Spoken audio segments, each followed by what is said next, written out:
call the meeting to order. Everyone, please stand for the pledge of allegiance. I pledge allegiance to the flag of the United States of America and to the republic for which it stands, one nation, under God, indivisible, with liberty and justice for all. Madam Clerk, would you please call the roll? Trustee Gray. Present. Trustee Holt. Trustee Rogers. Present. Trustee Suisse. Present. Trustee Pasadino. Present. Trustee Varian. Present. And Mayor Yukich. Present. Are there any amendments to the agenda?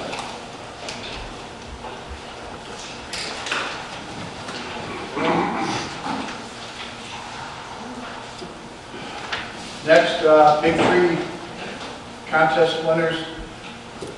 Ruben Pasadino will hand out the certificates. Go ahead.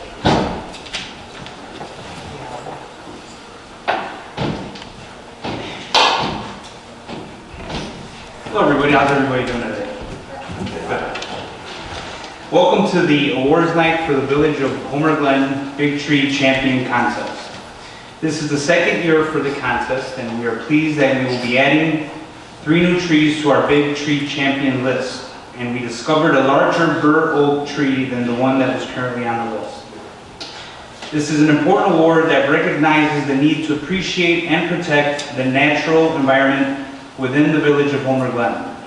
Champion trees are individual trees which are exceptional examples of their species because of their size, age, and rarity. The Village of Homer Glen was founded and incorporated in large part due to the desires of its citizens to preserve the unique and diverse components of the natural environment within the village and take steps to assist in further protection and beautification of that environment. Through the efforts of the Environment Committee, the village created the Big Tree Champion Contest in 2008. This award recognizes citizens that have helped to identify and preserve the biggest of our mature trees in the village. We have 4 winners in this year's Big Tree Champion Contest. During the award presentation, Mayor Yukich will present the award certificates to the recipients. Pictures will be taken as the certificates are presented, and these photos will be available for viewing on the Village of Homer Glen website. So we can start the award, Mayor.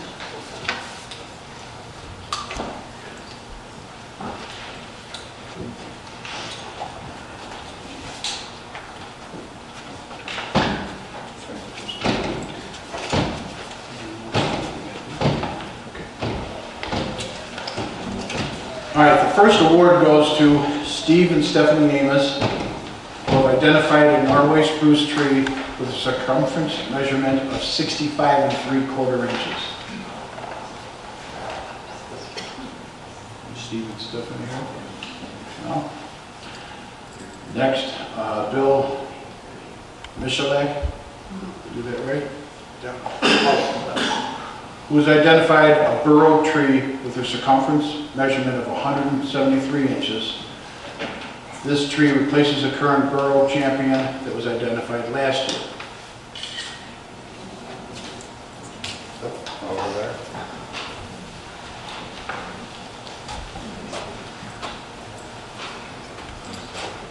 You want us there further? No, you're good. Okay.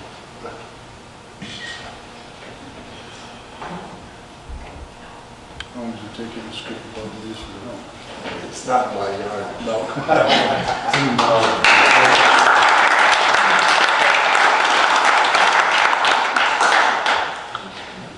Next would be Roger Ross. He can't attend tonight, but he has identified a hedge apple tree with a circumference of 133 inches and 133 3/4 inches.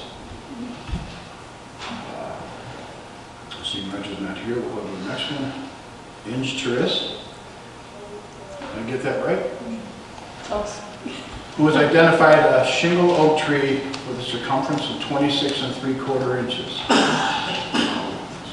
we've got the dude.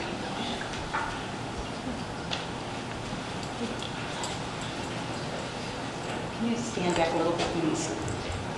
I wanted to see on the background.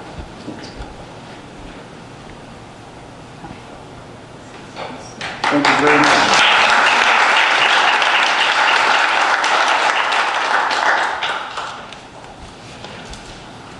Thank you for attending this evening and showing your support for this important award event. The mayor and the village trustees, thank you for your support. A special thank you goes out to the environmental committee members for organizing and coordinating this contest. A special thanks go out to the Rotaries for going out and measuring each one of the tree nominations. So thank you very much. It was very nice.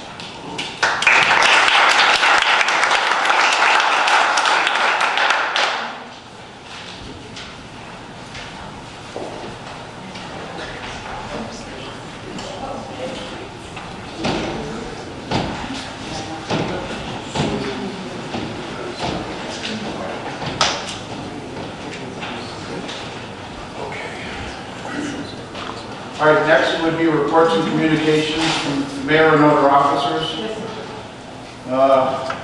On my report, Village Hall will be closed in observance of Labor Day on Monday, September 2nd. We hope that you and your family have a happy and safe Labor Day. Normal business hours will resume on Tuesday, September 3rd.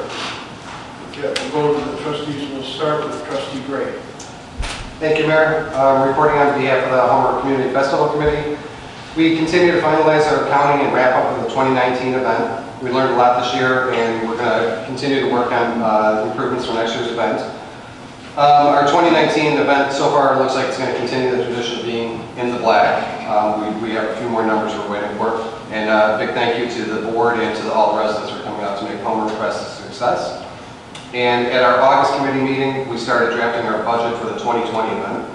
And I'd like to express my appreciation to all the committee members for their diligence in putting forth an honest budget. In 2019, we were within $900 of our budget amount, which really is an astounding feat given the complexities of that fest and moving it over to the new property. So we want to congratulate them and thank them for their hard work. And we're always looking for new sponsors, and we'll be putting a link to our sponsorship packet on the Fest website soon. Many corporations are looking for sponsorship opportunities and need to get placeholder amounts in their budgets before the start of the new year. So if anybody, either in the residence or anybody on the board, know of a corporate sponsor we should contact, please feel free to pass that information along to our committee. Festival dates for 2020 are Thursday, June 25th through Sunday, June 28th. And you can visit www.homerfest.com or see us on social media for more details. And that concludes my report. Thank you. Thank you, Trustee Gray. Trustee Berry. No report this evening, Mayor. Thank you. Trustee Rogers. No report. Thank you. Trustee Kazmino. No report. Thank you. And Trustee Suisse. Thank you, Mayor. Reporting for the Environment Committee. Just a reminder that a stargazing event will take place on Friday, September 6th. A presentation by exotic creatures will take place in the community room at 7:30, followed by our stargazing event from 8 to 10 p.m. The Environment Committee is also working on a Lands Day community cleanup event for Saturday, September 28th, which will be from 10 a.m. to 2 p.m. and details will be, forthcoming. Thank you. Thank you, Trustee Suisse. Next would be from Madam Clerk. No report. Village Attorney. As you know, typically I don't have a report, but I did want to thank all of you, the mayor and the board and staff. It was a beautiful arrangement that you sent over after my mom passed away, and I just wanted to, again, heartfelt thank you. I really appreciate it. Public safety officials. No report, Mayor. Village Manager. Mr. Mayor, I do have two things I just want to remind everyone. Our fall-winter newsletter is going to be delivered next Thursday on September 5th to all the homes within the village of Homer Glen, so everyone should be looking forward to receiving that. And I also wanted to remind everyone that September 14th is Explore the Core, our ribbon cutting for the Active Corps that's coming up here. And we did a second punch list walkthrough today on site. It's coming along very nicely. We anticipate the fest will be coming down towards the end of next week. And then again, we'll have our ribbon cutting on September 14th. Thank you. And I'd like to add in on that. Thank you to Trustee Berry and Trustee Rogers for all the time and work you put into this, because you know how good of a deal this was. and it's been wonderful. We've got our tweaks, but we're there. So thank you. Next would be public comment.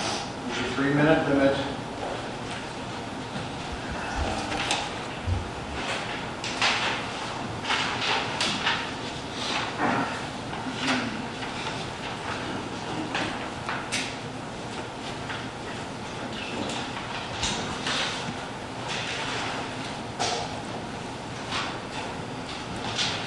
Okay, we have 2 of them here.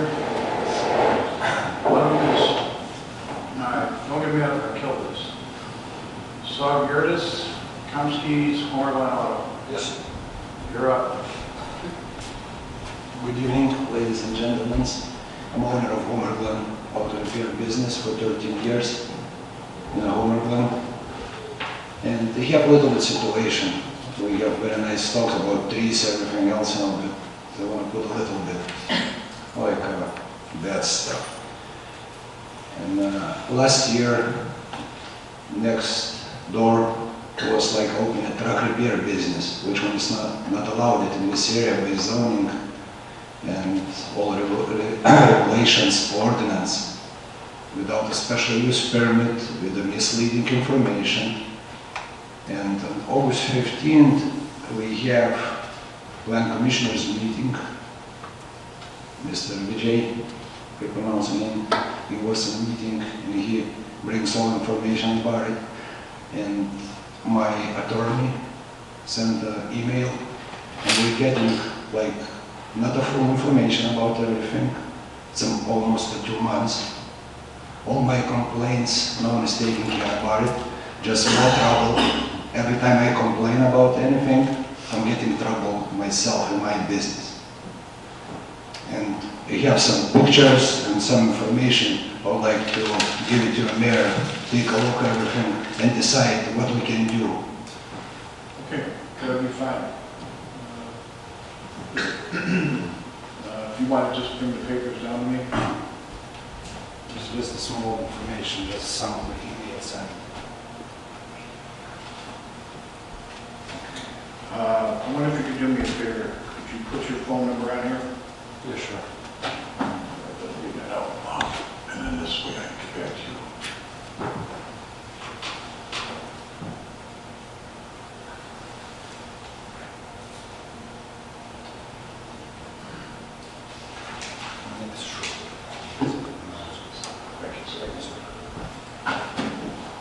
Give me a couple of days on this, and I will get back to you.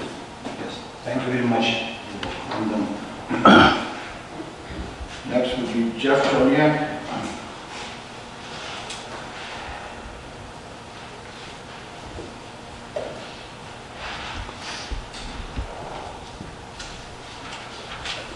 So it's going to be real quick. Jeff Joniak, I'm president of Oak Valley Homeowners Association. That's basically the community at 139th and Bell Road over here. And I came here a couple weeks ago, or might be a month back, talking about a myriad of issues we had. So I guess I kind of want to come here and thank you for some of the issues maybe starting to get taken care of, but I do want to come let you know that we still need more help, more work taken care of.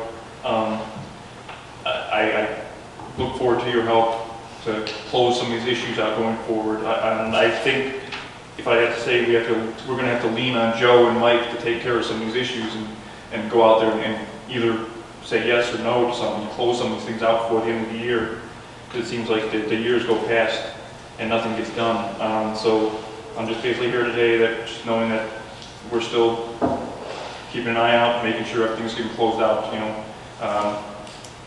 we have seen some activity, some things happening, but it's really not satisfactory to our liking, and some of the responses probably aren't satisfactory as well.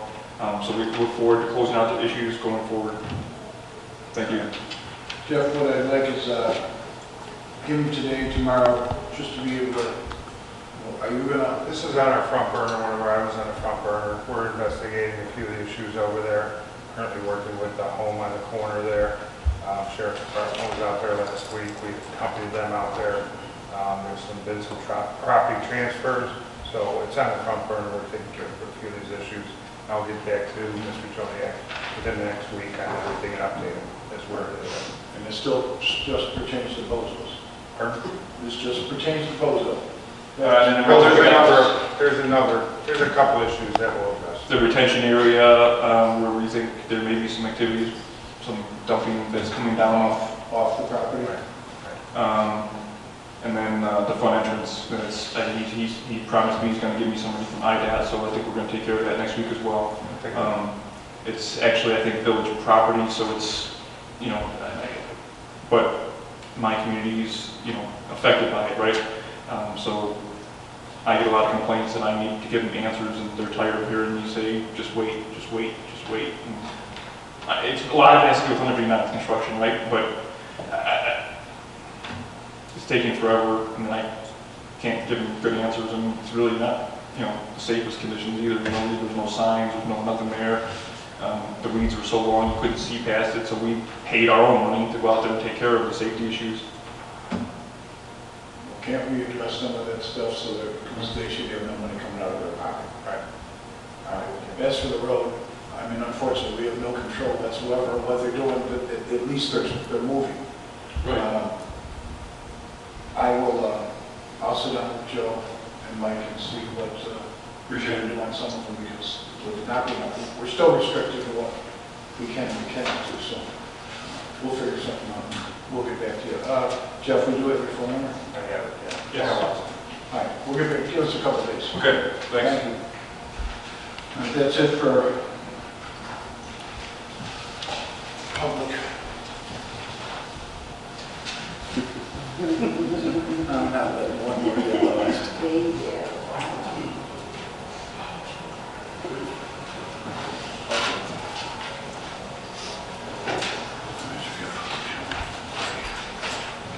Next would be the consent agenda. All matters listed under the consent agenda are considered routine by the village board and will be enacted in one motion. Is there a motion to approve the following items?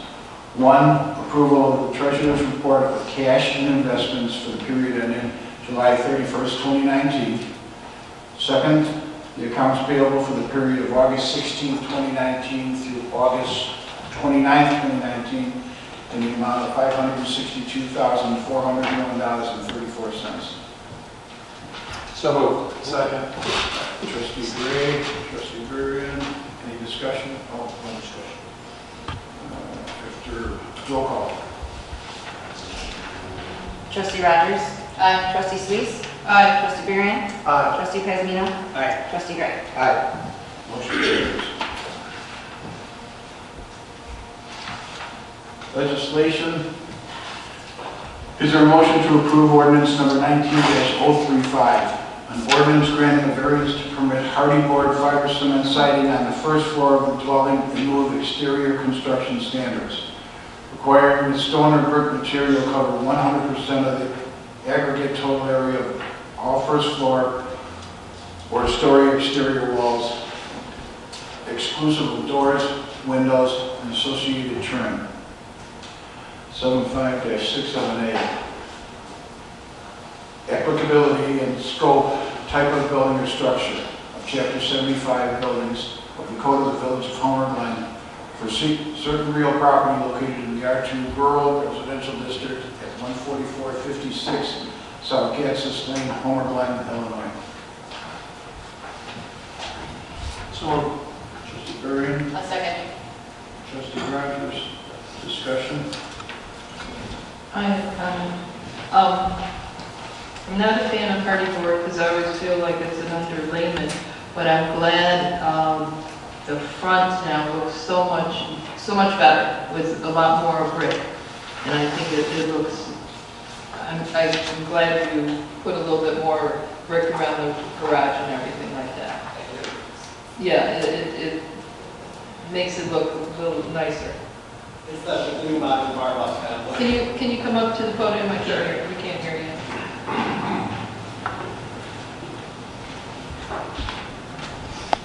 I imagine if you go to the property owner there. Yeah, it's like that modern farmhouse look we're kind of going for. We do have a stone apron. We added a stone to the left side there front, and then the front facing garages, that's going to be stone all the way up. And it is a, not a walkout, a lookout basement, so the kind of that aggregate total, I think, plays into that on the left and right elevation also. And then your back chimney is all... Oh yeah, all the way up, Okay. yes. Any questions? Okay. Madam Clerk, please call the roll. Trustee Suisse. Aye. Trustee Marion. Aye. Trustee Pazmino. Aye. Trustee Gray. Aye. Trustee Rogers. Aye. Motion carries. Thank you.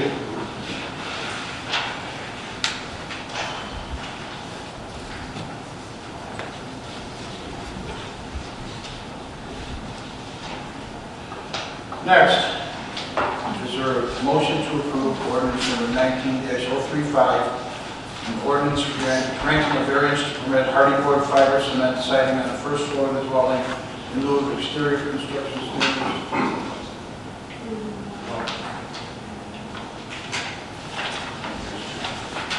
Sorry. Is there a motion to approve ordinance number 19-036? An ordinance granting a variance to permit fiber cement siding on a new attached garage and move the exterior construction standards requiring that stone or brick material to cover 100% of the aggregate total area of all first floor or story exterior walls, exclusive of doors, windows, and associated trim, 75-67A. Applicability and scope, type of building or structure of Chapter 75 building of the Code of the Village of Homer Glen for certain real property located in the R1 Single Family Residential District of 14322 West Spring Creek Drive in Homer Glen, Illinois. So moved. Mr. Varian? Great. Trustee Gray? I'll second. Trustee Suisse? Discussion? You're putting brick on the front. On the front, correct. But the rest of, it's only the garage, and the rest of the garage is going to be this. You're on the corner there, right on Spring Street. Exactly. And the brick you're using is salvage, right, from the demolition of what you're doing? Say again? The brick you're using is going to be salvage from what Yeah, you're doing, exactly. right? So, yeah, That's exactly what we're no problem at all. Well, that's good, recycle, reuse. Oh, yeah. Are there any other questions? Madam Clerk, could you please call the roll? Trustee Varian. Aye. Trustee Pazmino. Aye. Trustee Gray. Aye. Trustee Rogers. Aye. Trustee Suisse. Aye. Motion carries. Third, is there a motion to approve ordinance number 19-037, an ordinance approving a special use permit to allow outdoor seating associated with permitted restaurant as required in section 220835 of the Village of Homer Glen zoning ordinance for Enzo's Pizzeria located at 13001 West 143rd Street, Homer Glen, Illinois, in the C1 neighborhood commercial zoning district. Enzo's Pizza outdoor seating, case number HG 1916S. I so move. Trustee Suisse, Second. trustee Pazmino, is there discussion? Madam Clerk, would you please call the roll? Trustee Pazmino. Aye. Trustee Gray. Aye. Trustee Rogers. Aye. Trustee Suisse. Aye. And Trustee Varian. Aye. Motion carries. Next, is there a motion to approve ordinance number 19-038, an ordinance amending 83-68 of the code, decreasing the number of Class F liquor licenses by one. Lee and Zeno Inc., DBA Raw Sushi, 14407 South Hall Road, Homer Glen, Illinois. So moved. Trustee Rogers, Second. trustee Varian, discussion. Madam Clerk, would you please call the roll? Trustee Gray. Aye. Trustee Rogers. Aye. Trustee Suisse. Aye. Trustee Varian. Aye. Trustee Pazmino. I abstain during, I have a liquor license. so I can't go. Motion carries. Thank you. Number 5, is there a motion to approve ordinance number 19-039, an ordinance amending 83-68 of the Homer Glen Code, increasing the number of Class F liquor licenses issued within the Village of Homer Glen? It is understood that the number of Class F liquor licenses, beer and wine, will increase by 1. So moved. Gray, I'll second. trustee Sweet. Discussion? I'd just like to point out, Mayor, just for the sake of the audience, what we're doing. We're basically changing owners of the liquor license from one to the next. That's why these things seems kind of routine, so. That's all. Stays in the same place. Right. Thank you. Any other discussion? Madam Clerk, could you please call the roll? Trustee Rogers? Aye. Trustee Suisse? Aye. Trustee Varian? Aye. Trustee Pesmino? I abstain. Trustee Gray? Aye. Motion carries. Next, is there a motion to approve ordinance number 19-040, an ordinance assigning an available Class F liquor license, beer and wine retail sales to Ichiban Ramen Inc., located at 14407 South Bell Road, Homer Glen, Illinois. I so move. Trustee Sweet, Second. trustee Varian.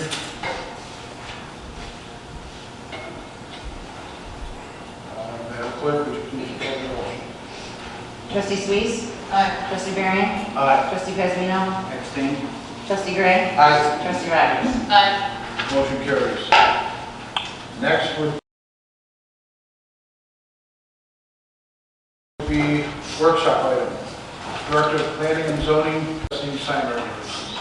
Sure. So tonight we have the comprehensive plan consulting team here to present a workshop on sign regulations. And this is part of the phase 3 work of the comprehensive plan update. And one of the goals here is to come up with standards that are consistent with Homer Glen's identity and its design expectations. So without further ado, the consultants are here to present the workshop.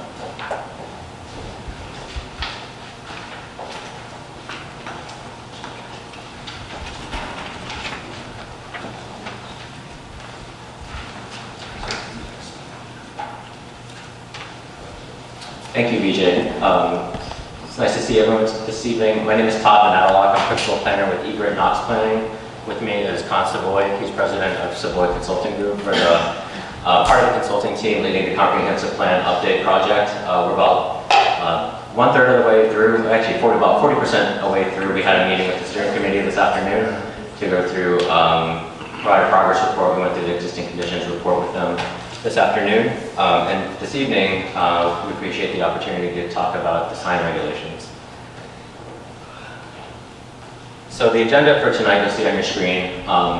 We're going to go through a quick progress report of the comprehensive plan project, and then we'll jump into the discussion of sign regulations, and we'll get through, and after that there's going to be a visual preference survey where it'll be an interactive exercise for the board to give us their feedback and types of signs and design that they would like to see in Homer Glen, and then we'll talk about next steps after that. In terms of project progress, as I said earlier, we're about roughly 40% through the project. You'll see the timeline on the bottom part of the screen. It's a 7-phase process. We'll get through the first 4 phases by the end of 2019. There was existing conditions which we're finishing up right now. Sign regulations is the 3rd phase, and then the 4th phase is design and development guidelines. That'll be a secondary workshop that we'll conduct with you all in October. So those 4 phases comprise, will be finished up by the end of this year, and then at the beginning of 2020, around January, we'll get started with preparing strategies for the comprehensive plan. This is just give you a sense of what we've done so far. A lot of the beginning parts of the process was doing a lot of outreach. Starting in May through June, we conducted outreach, we conducted interviews, focus groups with different parts of the community. We were at Homer Fest, we had a tent there at the village's community info tent. So we got a lot of information, feedback there, and we also had an open house later that week at the end of June. And then that carries us over to today, where we actually had our 3rd steering committee meeting. So that's the quick overview of the project progress. So we'll be able to jump quickly into the sign regulations discussion with you all. So here you'll see basically what the overall role of why the village wants to update the sign regulations is threefold. One is to integrate best practices for sign regulations, especially since a lot of your regulations were done kind of over time since 2001 when they were incorporated. A lot has been done since then to update how signs are regulated in communities throughout not only throughout Illinois, throughout the country. We also want to make sure that your standards are consistent with the expectations you have as a village, especially as there's unique parts to your community that you want to preserve. You want to make sure that your signs align with those expectations. And also, there is an important court case that relates to signs. It's the Reed versus County Gilbert Supreme Court case that was conducted a couple of years ago. The findings were from there. I'll actually walk you through the findings from that court case and what it means for Homer Glen. In terms of general considerations, before we get kind of knee deep into more specific aspects of signage, there are some general considerations we would like to consider. The first two bullet points talk about variances. That's one of the most common things you kind of can get when you, not only for signs, but anytime you deal with your zoning ordinance or any codes, is that someone will want a variance to whatever you have on your books. But so when you update your code, you want to make sure that if you don't want to immediately the first case that you get in terms of development review is someone can ask for a variance. You want to make sure that you minimize those variance requests. And then another consideration is third bullet point is the potential for overlay districts. This is particularly important for your major commercial corridors, such as 159 and Bell. The types of signs you want to see on those corridors will be different than you might see in any other part because of the high traffic counts and just the high visibility of those areas. The fourth bullet point is to make sure that you're prepared to handle any non-conforming uses. So anytime you update your sign code or any parts of your zoning ordinance, there are going to be parts that once it's updated, anything that's existing now will maybe become non-conforming. So we want to have a plan in place to address those. You want to make sure that you have the capability to enforce your code because the regulations are only as strong as if you're able to enforce them. Also, when you're updating your code, you want to make sure that you might want to consider doing a public education program, especially to your business owners and property owners, to make sure that they know what they can and can't do based on what's changed. Some FAQs, some frequently asked questions about what has changed, and also what they can do if their property by chance becomes non-conforming, or their sign, in this case, becomes non-conforming. And we also want to make sure that any processes that deal with the variances or appeals parts of the processes are codified in your code.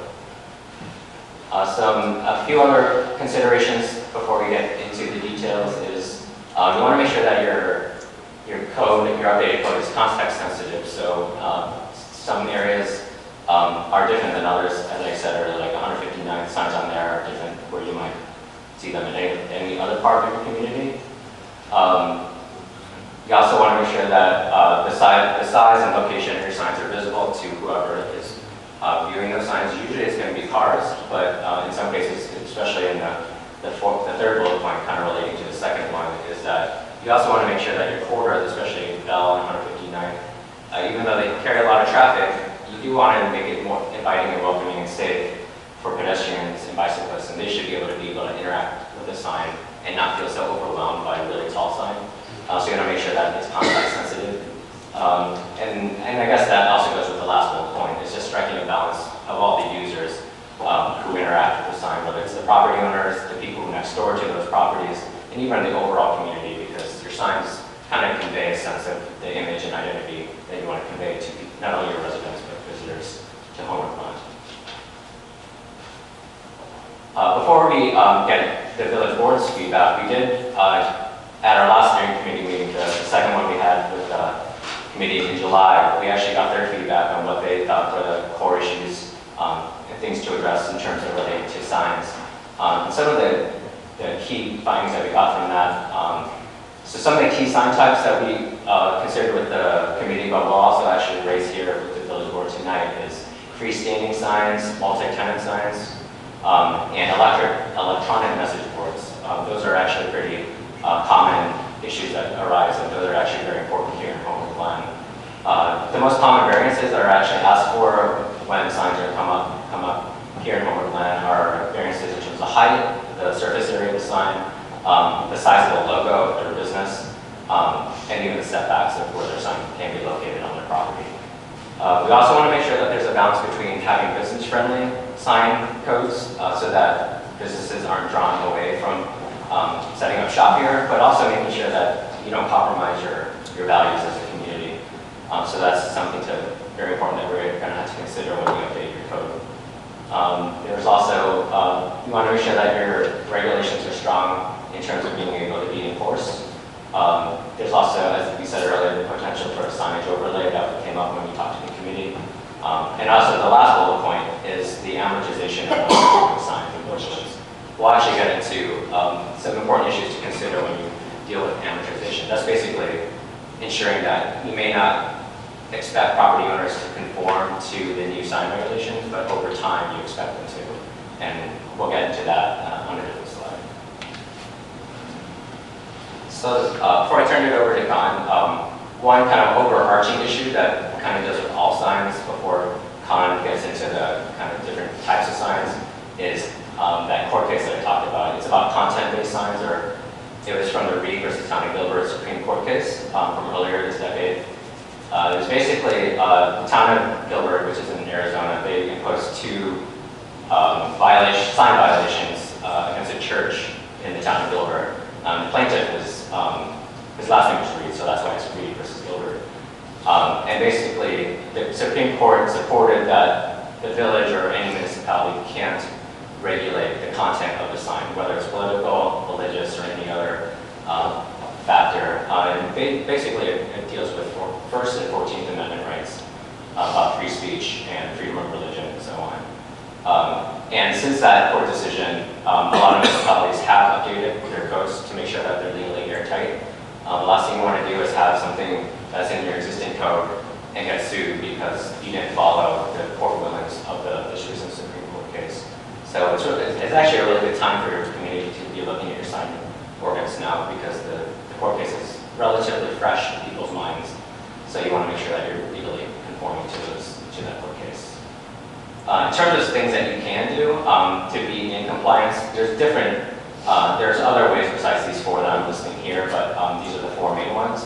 One is to remove all references to content. So rather than say political sign or religious sign, just call them a yard sign, because a yard sign can be anything, but you don't want to get too specific.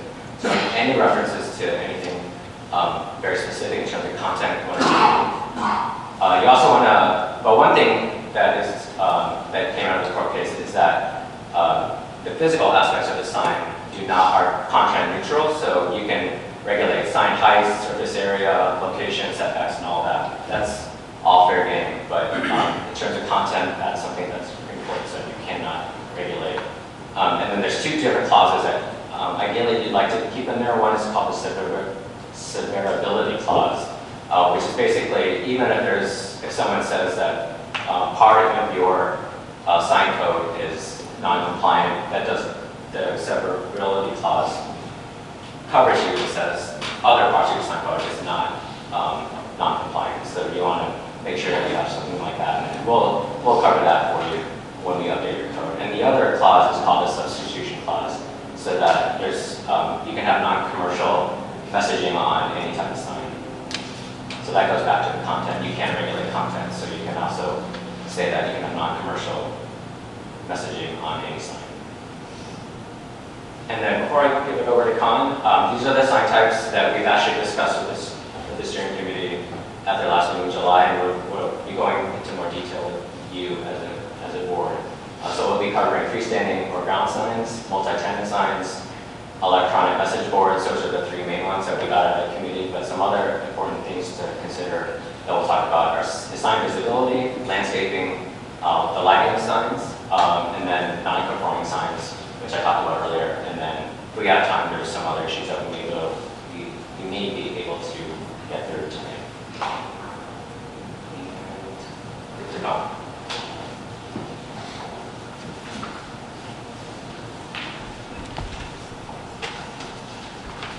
Deciding which pair of glasses I need.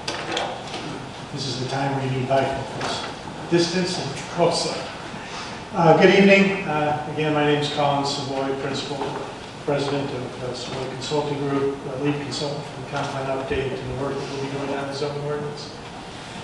Tonight, I want to take a little bit of a breath because I hope you appreciate you come here understanding that this wasn't really intended to be a straight out presentation. It really was intended to be more an interactive discussion with you, although this format is a little formal, not something I'm used to for a workshop. My hope is that we do have a discussion, and we do hear from you. As many of you I have heard from through direct interviews that we've had a month or two ago relative to some of your thoughts relative to signs. So this is an opportunity to kind of collectively revisit some of those ideas and have further discussion. And the point of this, obviously we're not bringing to you recommendations.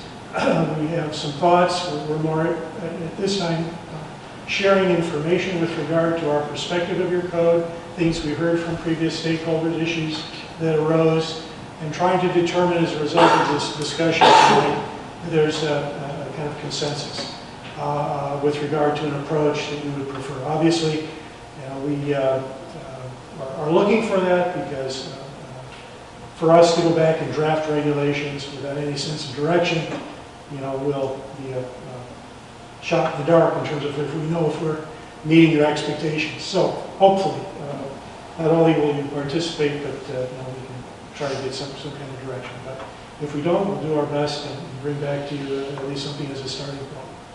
So with that, and then let me also just take a breath here to ask if there's any other questions anyone has with regard to anything that Todd has shared previously with regard to the approach, some of the issues, general considerations, some of the input we got from the committee, anything regarding case law, and any other questions you have at this point.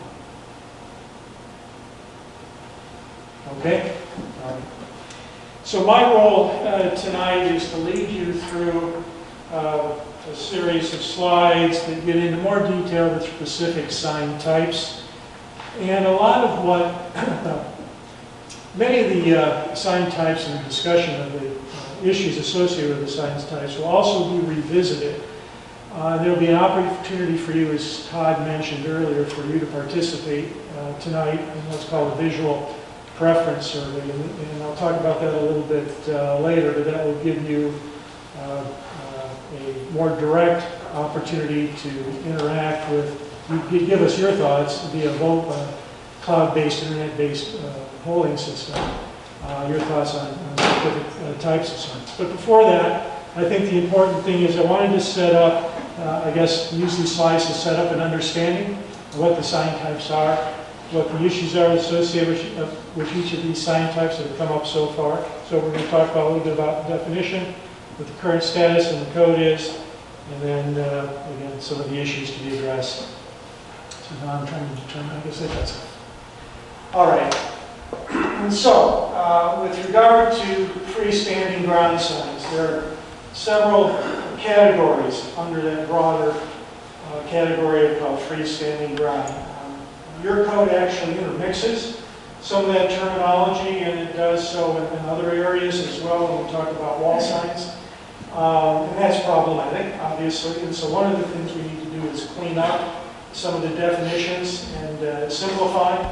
Right now we have definitions for freestanding signs, ground-mounted signs, and monument signs. So again, I ask yourself, so what the heck is the difference between all those? And there are subtle differences between those. A freestanding sign actually is a more general catch-all category. Could include ground-mounted, which you think of a monument sign. Ground-mounted generally means that there's a base of the sign that's 80, and I think your code defines it as 80% of the width of the total sign. So it's usually on a stone base or a concrete base of something.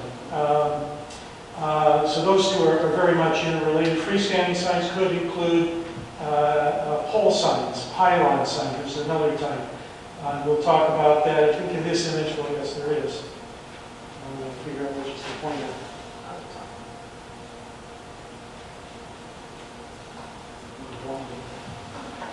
Oh, I can't use a pointer because you won't see it. That's okay. Okay, well, I'll describe it. The bottom image, no, the middle image, Myers, and then there's a bank. Both of those are different forms of pole signs because the signs were braced and attached basically to two poles that are surrounded with a masonry structure. They don't attach to a monument or a base of concrete material, whatever. So the sign on the bottom, the Starbucks, that's a ground-mounted sign. The sign above it, the school sign, somewhere in the middle. I guess you could argue it could be a monument sign. The construction probably is more like a pole sign, probably mounted on poles and wrapped with panels. So probably not a true construction, true ground sign. Right now, ground signs, the question for the board to start with, which types of ground signs, ground-mounted signs should be allowed? Right now, the two other signs that I mentioned, that middle sign, what we call pole signs or pylon signs. And I don't know if you have true pylon signs in the community, but I can't remember off the top of my head. Question for the board is, what's your preference, desire, or thought with regard to ground-mounted signs versus pole and or pylon signs? Any thoughts either way? I have a question. These monitors are certainly smaller than those. So what's in front of the Chipotle? Is that like the concrete face of a lamp? Yes. Okay. I wasn't sure if that was part of the sign or Yeah, not. So. Yeah, the parking lot pole.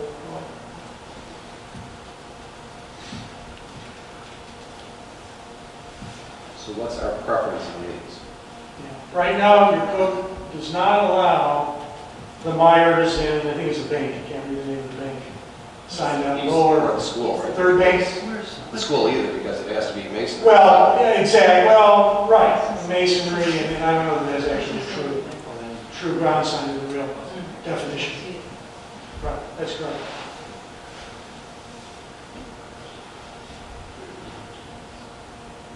Any strong feelings either way? Well, I think the Starbucks sign looks, with a solid base, looks a whole lot better. Yeah, I like the Starbucks. I don't mind the Busey Bank, and even though the Goodings Grove Meyer sign, Home Depot, even though that doesn't comply, and it predates the village, certainly the ordinances, it works for that site, I think. So those are and I think you've paid some attention to overlay districts and things like that, so that maybe we can make certain allowances. But even though something like that, it doesn't conform to a masonry base and it doesn't conform to our heights, it doesn't necessarily preclude it in my book. So. Okay. Yeah, I think that was a talking point in here that'll be revisited. That idea of allowances for basically larger projects, larger size, larger projects. Should there be extra allowances? As for the Meyer sign that Trustee Gray was just talking about, I agree. If we start doing a bunch of them on the bottom, you're going to have people not paying attention to the road because they're going to be too busy trying to read the signs as they're driving past them. So, if they dress it up, because we've got a couple of signs that are designed like the Meyer sign that are antique and they need to be reworked. Right. But you don't want them all over. If it's a standalone building, it should have a standalone sign to where it's lower. If you've got a group in a parking lot where you have 10 stores, I think that the Meyer sign would be absolutely perfect. Schilling sign, I don't know if I want to go to the school and tell them to put it in brick because they'll raise their taxes again. So, we do have a big mixture of signs in the village. I think it would be nice if we could kind of get them to where they all kind of fall into one of three groups. Yeah, understood. Okay. I don't like the shilling sign with the message on the bottom. I think those are important for schools and libraries, but I would hate to see that in commercial where all of a sudden people are putting, sale, 50% off sale and being able to interchange that. But, for non-for-profit or schools, even churches, I think that those read boards are important, you know. I look at them because I don't have kids in school, so I'll read those to kind of see what's going on in the community. But I would want to see something like that for businesses. And I'd like the other two are fine too. I think the only issue you run into, which we've seen in the village, is when you have a strip center that has 30 tenants in it, you know, because they're cutting up these spaces so small, and all 30 tenants saying, I want to be on that board, and then the next thing you know, you can't read any of it. So I think there needs to be an understanding that there's X amount of tenants allowed based on square footage. Our current code allows only 4 tenant panels. I'm sorry? Our code allows only 4 tenant panels on the multi-tenant sign. 4 tenants. Currently? Yeah.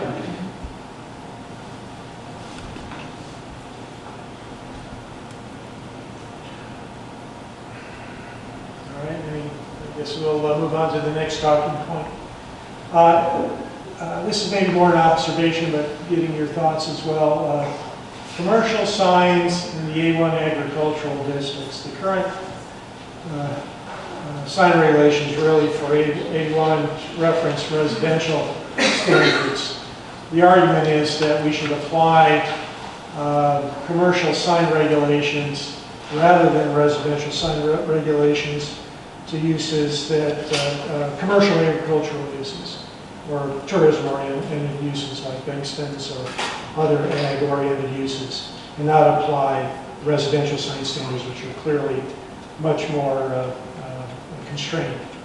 So that is, I call it an observation, but you know, asking your thoughts on that, if you have any different opinion on that, but our thought would be that we should bring agricultural commercial uses under the commercial signage and not residential.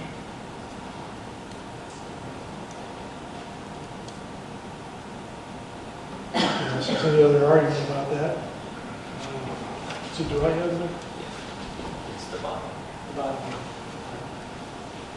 All right, so these are just other examples we've already talked about for definitional purposes of the multi-tenant signs and the different application. According to BJ, under your current code, several of these would be non-compliant not only because of height and area, but because of the multiple tenant signs, number of tenants listed. So that may be something that we have to revisit, or we simply just eliminate the number of panels in favor for just an overall area that the sign area occupied, and then let that be determined by the owner. Other examples of other community, I believe this is UJ provided an example from Glenview. This is how Glenview regulates multi-tenant signs in different applications, where the sign area of the tenant panel is determined and the exterior is not included as a part of the calculation, although I'm sure they have height limitations.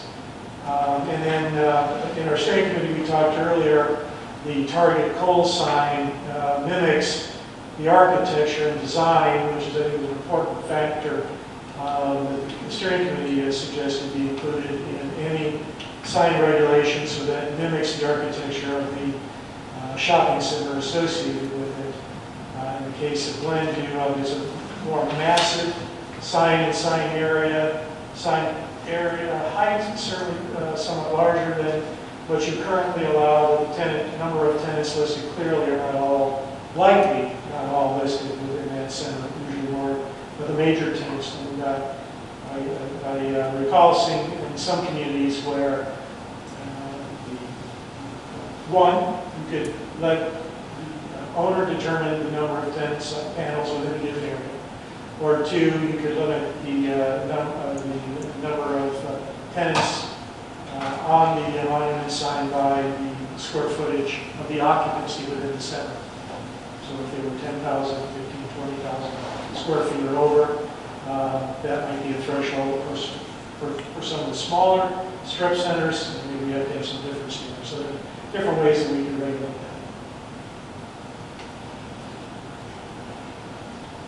Electronic message board signs mentioned just a little bit ago with regard to Institutional signs, yes, we put electronic message board signs in 2 categories.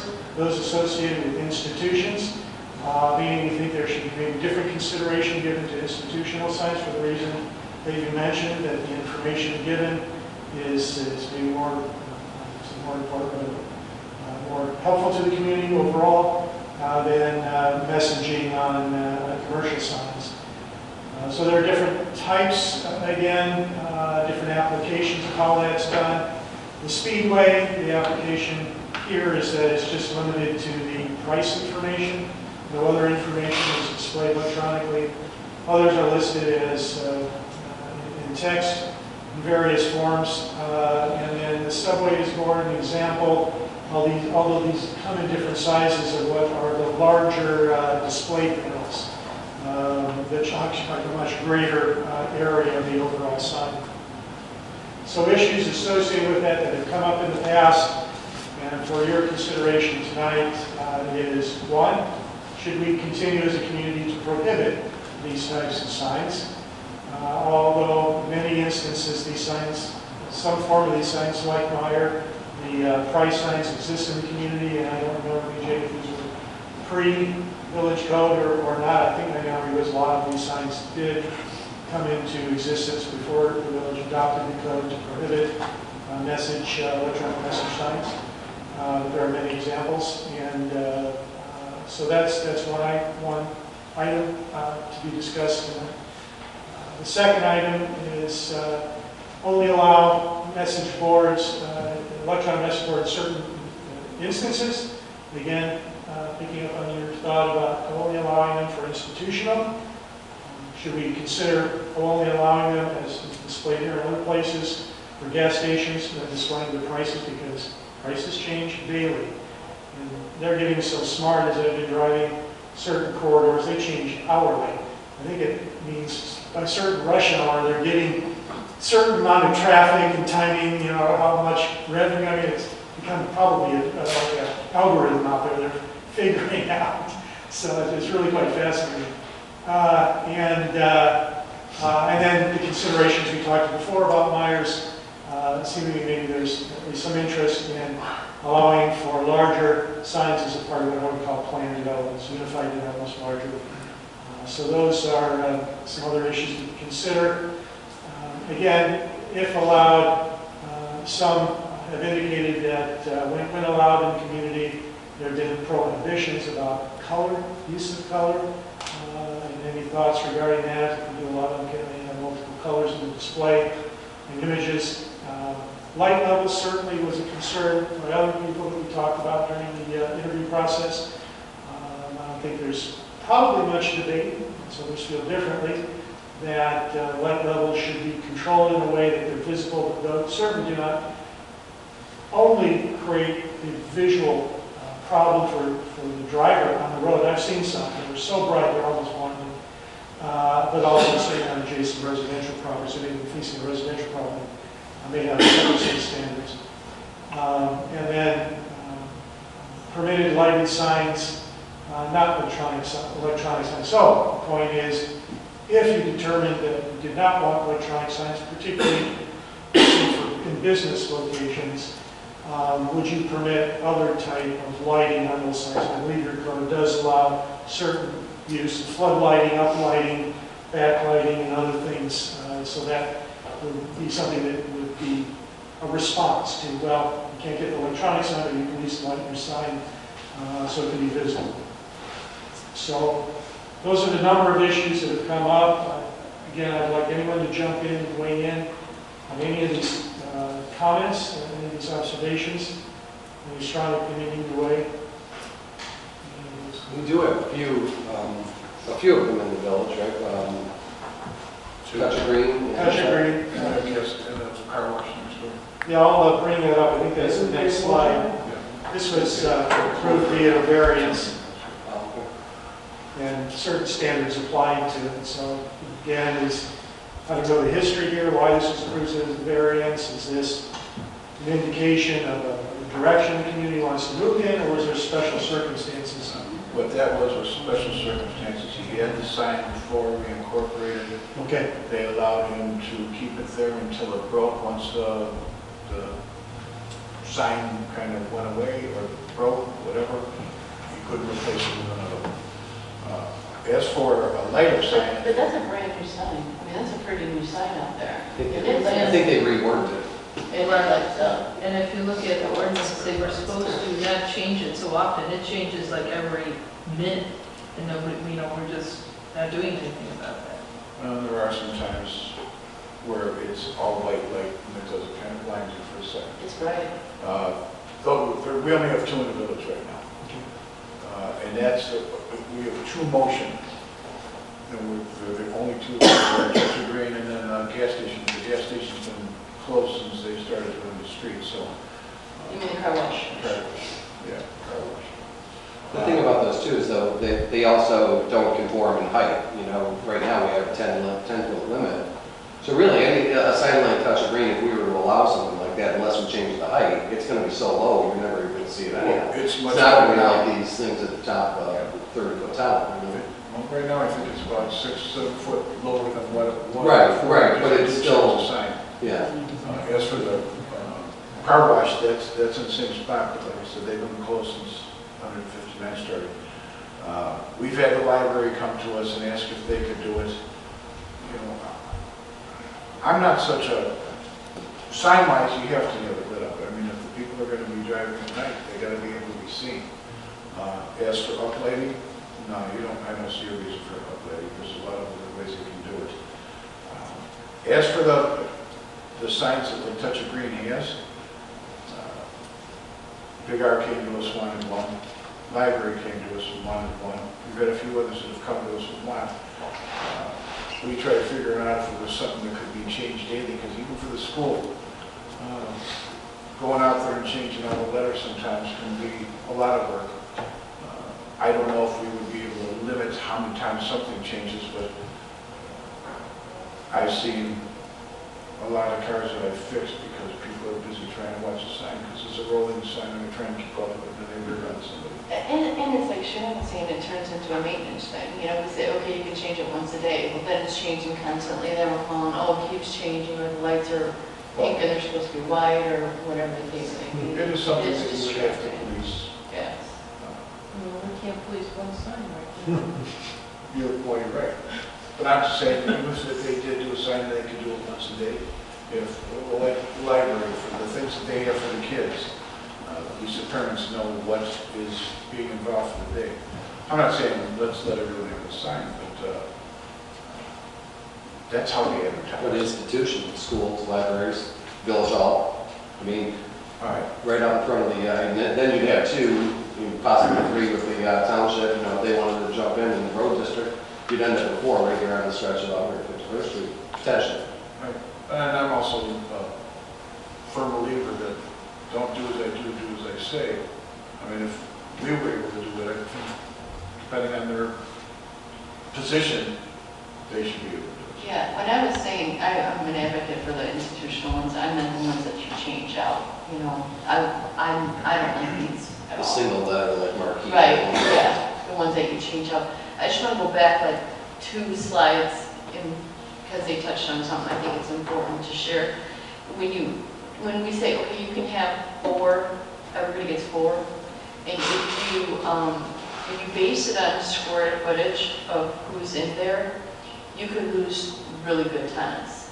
Because in a shopping center, I may have a 5,000 square foot vacant space that I'm just going to backfill. So I'm going to put the Halloween store in there, and the Halloween store is the biggest store, and they're going to be there for 3 months. And my agreement with them is all you got to do is pay the triple max on it. Don't give me any growth, I just want you to keep heat going.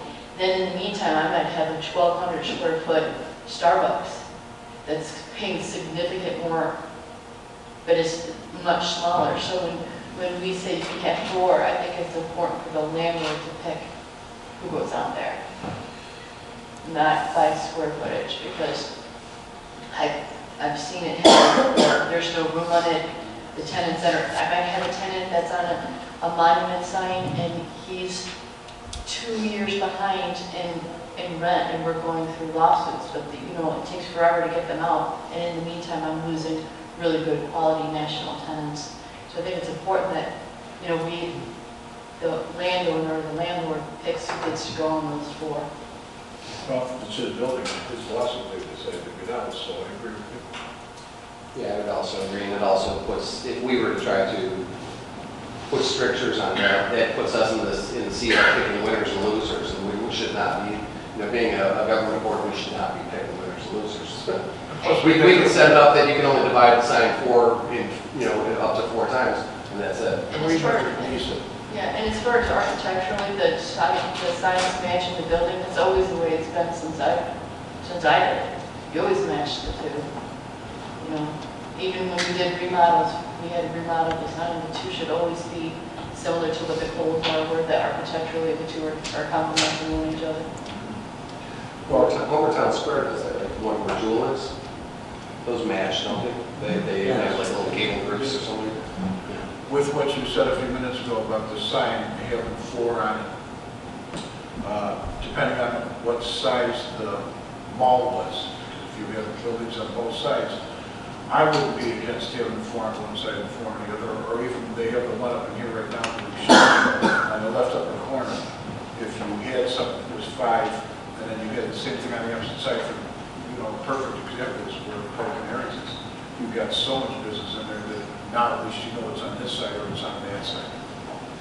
Yeah, I think it goes back to something that was mentioned in the beginning, structure, size, the things we control, and I know this isn't content, but it still is content. I think I agree, it's just not something we should dictate. If you want to do 4 on one side and 4 on the other, why do I care? We're setting the standard for the signs. Correct. And we just don't get into that. And it also works because we've had discussions about some tenants are going to work tenants and some tenants are coming home. Yeah. So you can flip those around, the Dunkin' Donuts, how they go to work, and the doctor coming home. Have you ever seen a sign? I'm trying to think in my mind, because I am a sign person, I do look at those, and I think that would confuse me. But I was driving one way and I didn't see, isn't everything still over there? There's one in the sample. Is it? Bottom right. You mean the Coles one? Is that, I thought maybe that was like a proud vote, like it was No, he's got it, so really you're seeing what's in front of you, so you see a better idea of it. And I agree with Brian, most of this isn't the idea that we're trying to pick out what the sign's gonna look like, just so they're kind of uniform. Yeah, it just shouldn't look like what we have up on Bell Road right now, where Canuts is. yeah, we have a couple like right across the street from each other that have, 12, 15, 18 Yeah. signs. You can't read them. Yeah. And you can't read those, and those below past our regulations as far as area already and height. And they're still so small you can't read them. There's one laying on a bush. It's not going to attach to the sign. So, and yeah, the signs like that are too confusing because now you're taking your eyes off the road to make it look to see is it in this one, is it in this one? So, yeah, if they did it to where they split it up and they made it a little bit smaller and nicer. I mean, is there any data, science, anything behind, I mean, we have 4, but I'm not sure that was ever backed up by anything. Is there anything that, and Jamie, I guess this would even be for you, but is there anything that says sign size dependent for, at some point, if you have 8, doesn't even matter, they're all blended in together, people don't even catch it anyways. Is there anything to help guide as opposed to us picking arbitrary numbers and saying 4 sounds good? Right. Right. I would tend to, well, two thoughts on that. One is simple visibility. I'm not a sign manufacturer or graphic designer. There are rules of thumb, right, for how big the letters need to be visible at an X distance, traveling at an X speed. So the sign companies, I'm sure take that into account.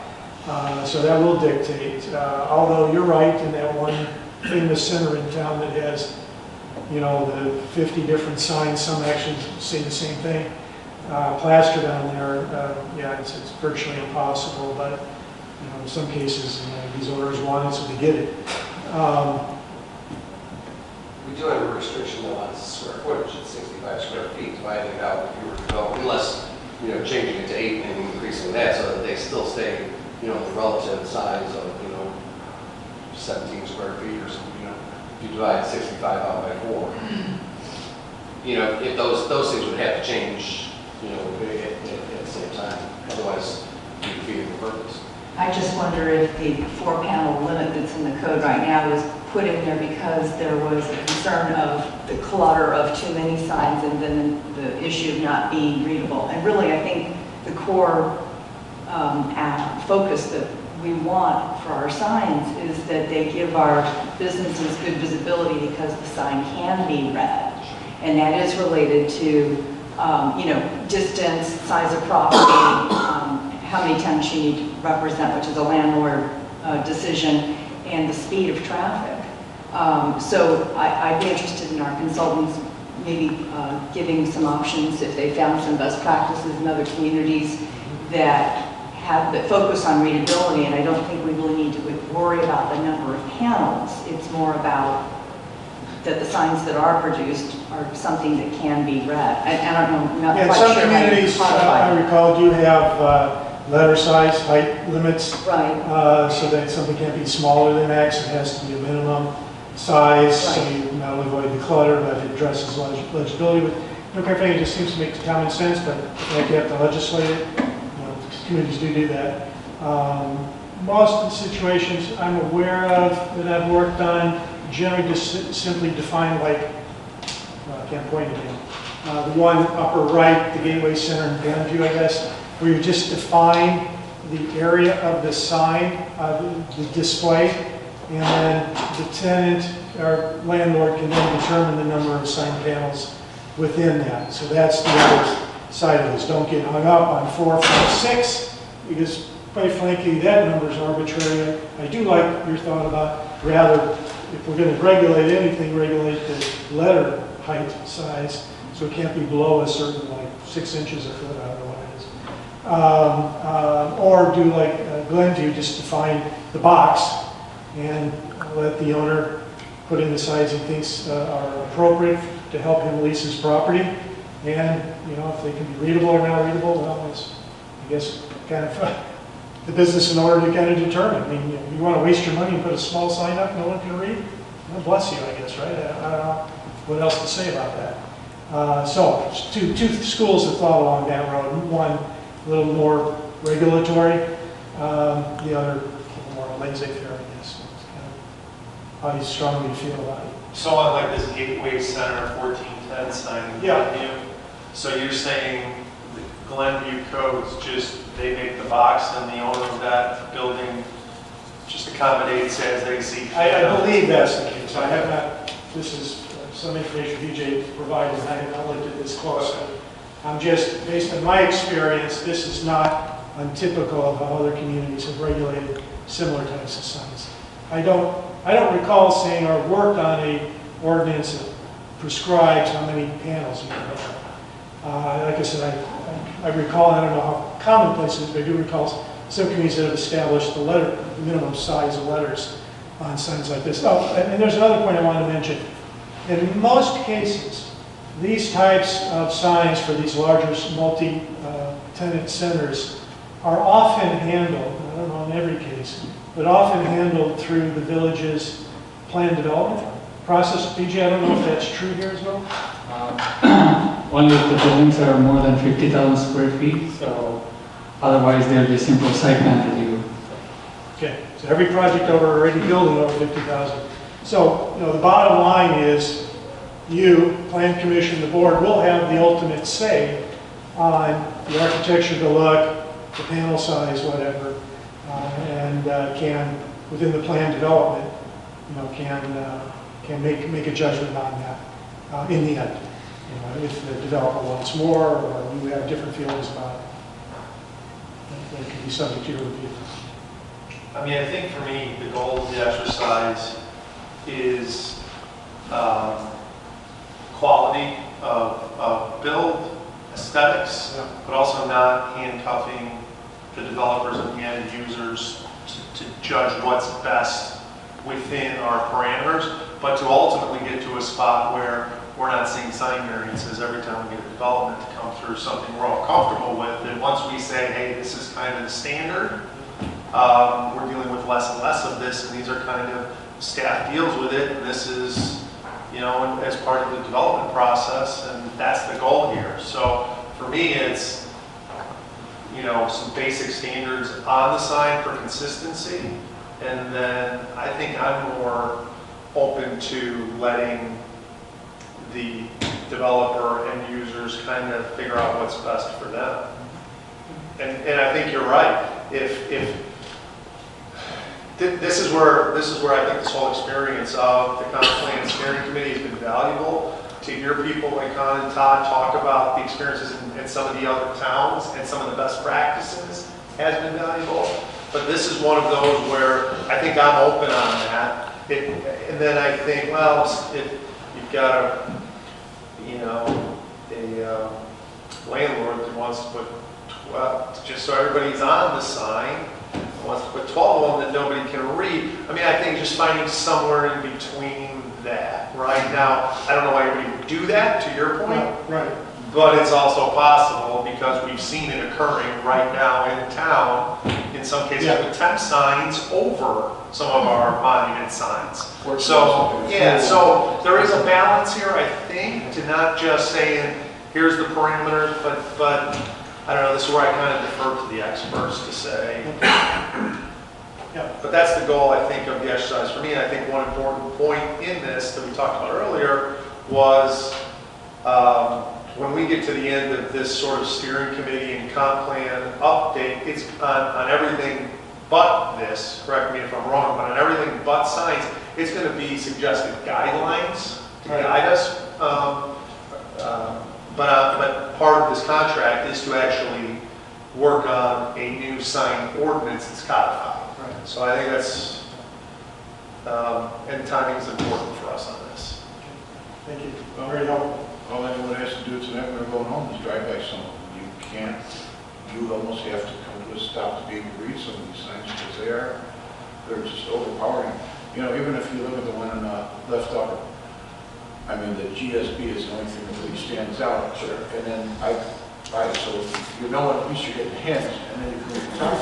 But these bottom four, with cheaters on, I can't read that. And then the other end, I would say to drive past the two electronic ones that are out there, because those are, I drive past them a lot, and they are just so bright and flashing and changing, and I'm just too much. Especially when it's away, so it actually blinds you. Or like the fireworks over 4th of July, or it's just too much. All right, let's revisit that real quickly, because that's we kind of left off regarding electronic signs. If I'm correct in my general observation, and here maybe more a sympathy for allowing electronic message signs for institutional uses, or no? No. I'm not an electronics person. I'm okay with it. Go out there and change them. I don't know what those are called. Changeable reader boards. Yeah. I would be okay with electronic on gas, because I know what you're saying. Those can change twice a day. You know, I don't mind that with gas, but we'll have to make sure that it also complies with Reed versus Gilbert, because it is content saying schools or religious institutions can have them, but not commercial. There's kind of a poor. Well, they're saying that schools institutional, they don't want them. not the electronic. Not the electronic. I think it's either everyone can get them or. Well, that would be interesting. Yeah, that would be interesting, regardless of consensus here, to maybe dig down and figure out if that's the case. If that case affected that it's kind of one or all, or none or all. Yeah, is that what you're saying? Yeah, it's kind of like saying there's a school monument sign and a commercial monument sign. You can't specify either one, because you're discriminating the content. But you can just say ground sign or electronic message board sign, and that's fine. Okay, but we're not saying potentially commercial no, institutional yes, that may be prohibited based on that case? My guess is that the court case, the ruling would say that you can't regulate that, but I have to go back and make sure, but it does sound like it's content-based. But it sounds like it's, the village board, it seems like you're leaning towards not specifying either different uses can have them or not. I personally struggle with this one a little bit, just because I think there is that greater good message of some of the institutions. I look at, and on the other hand, I do agree with the mayor. It's kind of, how do you tell those that are putting all the risk into a business, they can't have something, but, you know, the library can, so I struggle with that, no doubt. I think there are some things that we already kind of go down that road on, though. I mean, if you look at any of our fest signage, we put that on every public, you know what I mean? And no one complains, and it's a public service, but if we allow every business to go hit every pole, so we do it to some extent already, and I don't think there's been much pushback on that. That's one that I just struggle with, but if there's a feeling to keep it, you know, no across the board, Yeah, I'm not going to argue against that. It's just, that's one I struggle with. If what I'm hearing he's saying, it's all or nothing, then I'm a nothing. Yeah. You know, then I'm a nothing. Yeah, if that's the case, it makes it easy. Right, because I mean, especially when you're saying we can't restrict what they're putting up there, and sometimes you go past some of these signs that you see, and some people think it's funny, and some people think it's offensive. You know, they're trying to do different word plays and things like that, and then you just get into just constant monitoring, and then all of a sudden, half the words fell off, and then you put them back on. That's what I was going to say. It's half the time the ones where the interchangeable letters and removable letters, they look tackier than the electronic. Because people are putting the letters in upside down, or Right. you know, trying to kludge one out of another, and it's like. Yeah, if it was all or nothing, it would be a nothing. One letter's gone and that letter's what key to it. Yeah. Right now, Are those really the only two options out there for messaging? Is either the interchangeable letters or electronic video displays? I mean, What works better. I'll design this. Right now, with the way we have it, we don't have to really make too much of a change. I mean, I don't think I'm not sure what's going to happen with the car wash because now it's a short path of trying to get out. So basically, a touch of green is the only one that has one that we have to worry about. And when that sign does go out, he no longer has a sign. But getting back to your point about the Supreme Court case and saying that, you know, not allowing it for commercial, allowing it, what about allowing this MITRE sign? I mean, is that cracking things open too, allowing it for gas stations to have a way of electronically changing their pricing, but precluding anybody else from doing any type of electronic signage? That's a good question, although you could get in sticky situations where, you say, gas stations can put prices up, but if the school is having a book sale, and you say like, oh, it's kind of tacky to have them advertising prices of something on their sign, then... Well, we're saying the school can't have a sign like that, but we're saying that a gas station could. Is that suddenly splitting it and making, you know, favorites out of... It's a good question. We'll have to look at the literature again to see if that would fall under the court ruling. Just want to clarify, we do allow time and temperature right now as electronic messaging is permitted. And we also allow changeable message boards, so that needs to be looked at it. And also the menu boards like McDonald's drive-thru, they're converting into display panels. So we need to take a look at that too. So. Yeah, I haven't thought about that. They change that all the time. We're talking about the drive-through menu. The drive-thru menu boards, they're converting into display panels. Yeah. That's pretty site-specific. When you go through the drive-through. Yeah, right. That's what I mean, it's site-specific, you're on the site, so Right. you can't say I'm being bombarded by the sign, you drove into the drive-through. No, Just- then yeah. they still have the message sign out in front of it, but it's a put-up letter. You know, they have to put the letters up there and change it. Right. The menu boards that some of the fast food drive-thrus are going to usually are not typically classified as a sign. They're classified, I've seen this done in other communities where they're classified because they're not something that they're not oriented to the right of way and the public realm. They're internal to the site plan, and they're used basically for a specific purpose. So I've seen other codes where they have written it that way, where they're permitted because they're not classified as a sign. So in other words, if you wanted to go to the library, they wanted one, if they put it on the side where the door is, where it's not on the street level, they could do that. Just for instance. I think so. Yeah, if they had a drive-through drop-off or something. Usually they're tied to a special use for a drive-through. Yeah. Yeah, I mean, each building has its own percentage of signage that they can have, so if they want to use their percentage of signage that way.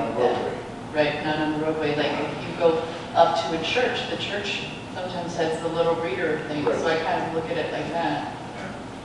I mean, that would make sense, and it still gives them an opportunity. Yes, for the gas station, God, it's been like that forever.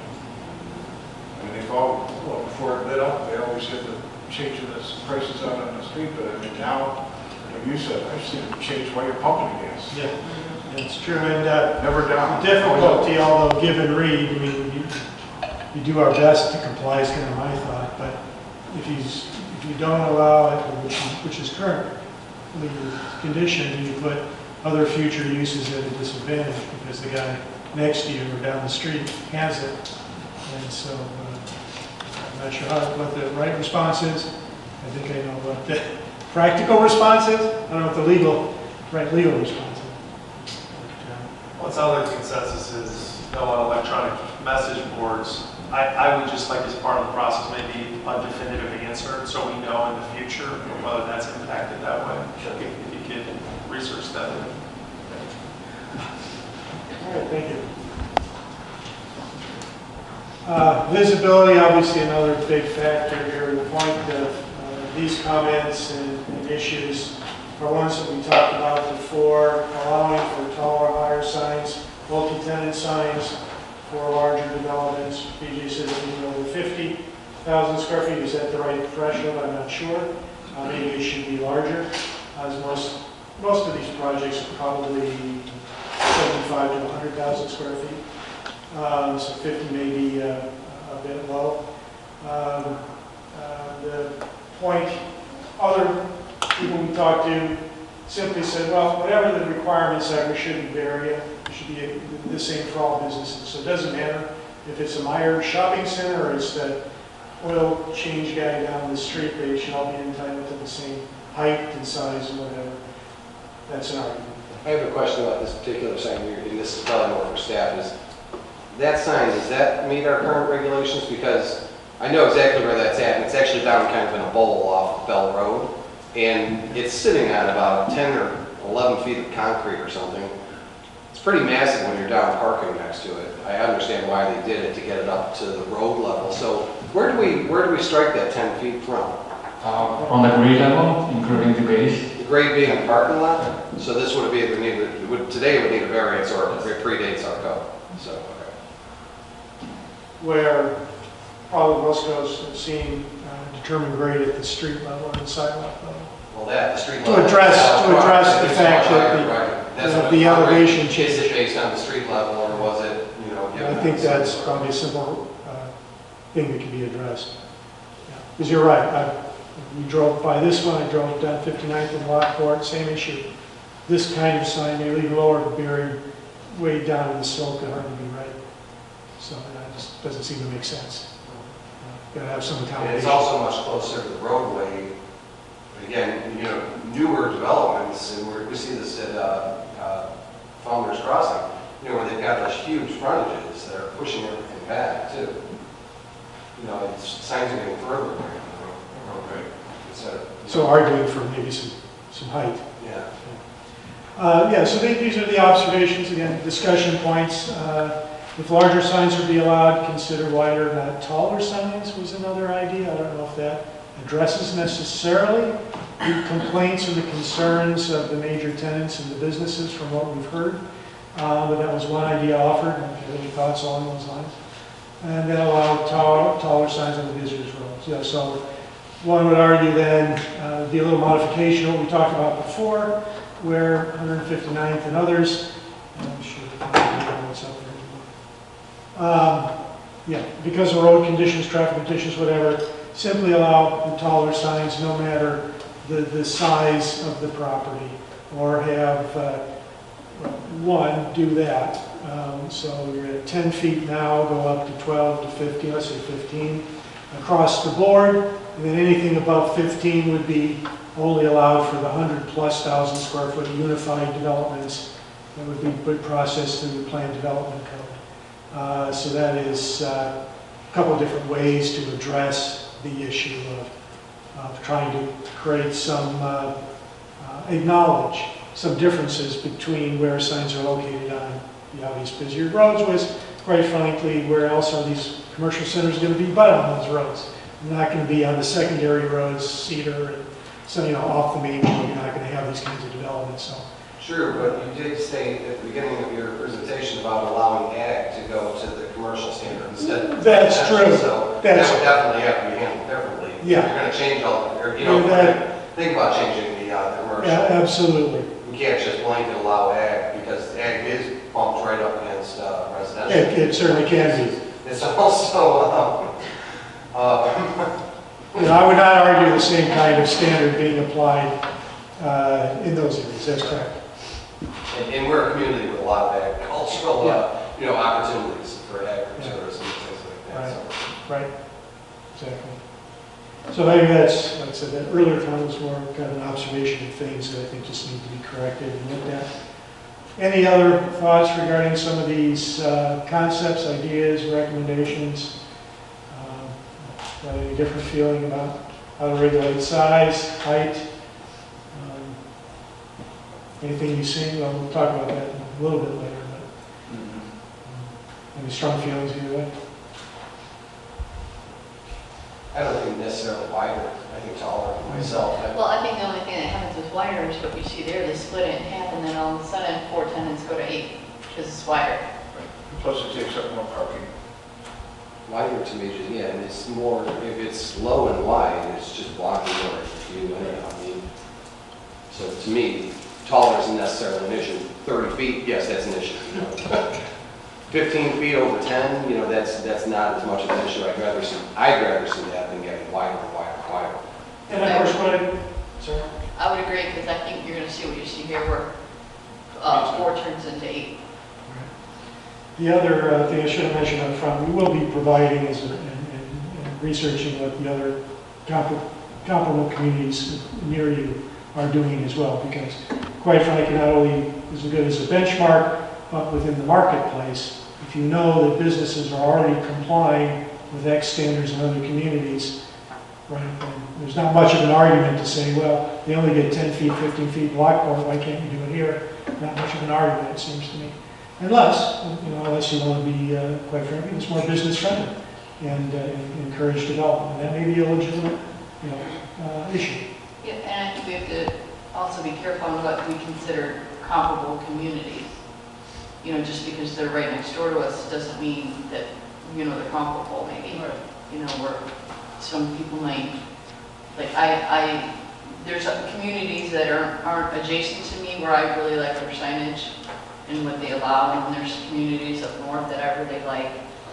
And then there's communities closer on here where I don't like them at all, so I would be cautious as to what we're considering comparable communities.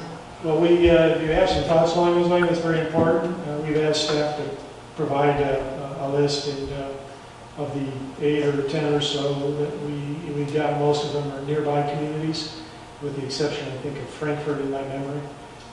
So if there are other outside of the kind of general geography of where you're at this point, there's a limit on how much of this research we can do, but if you want us to take a broader view, please send along some ideas. Okay. Thank you. Anybody have any other questions? On this? Okay.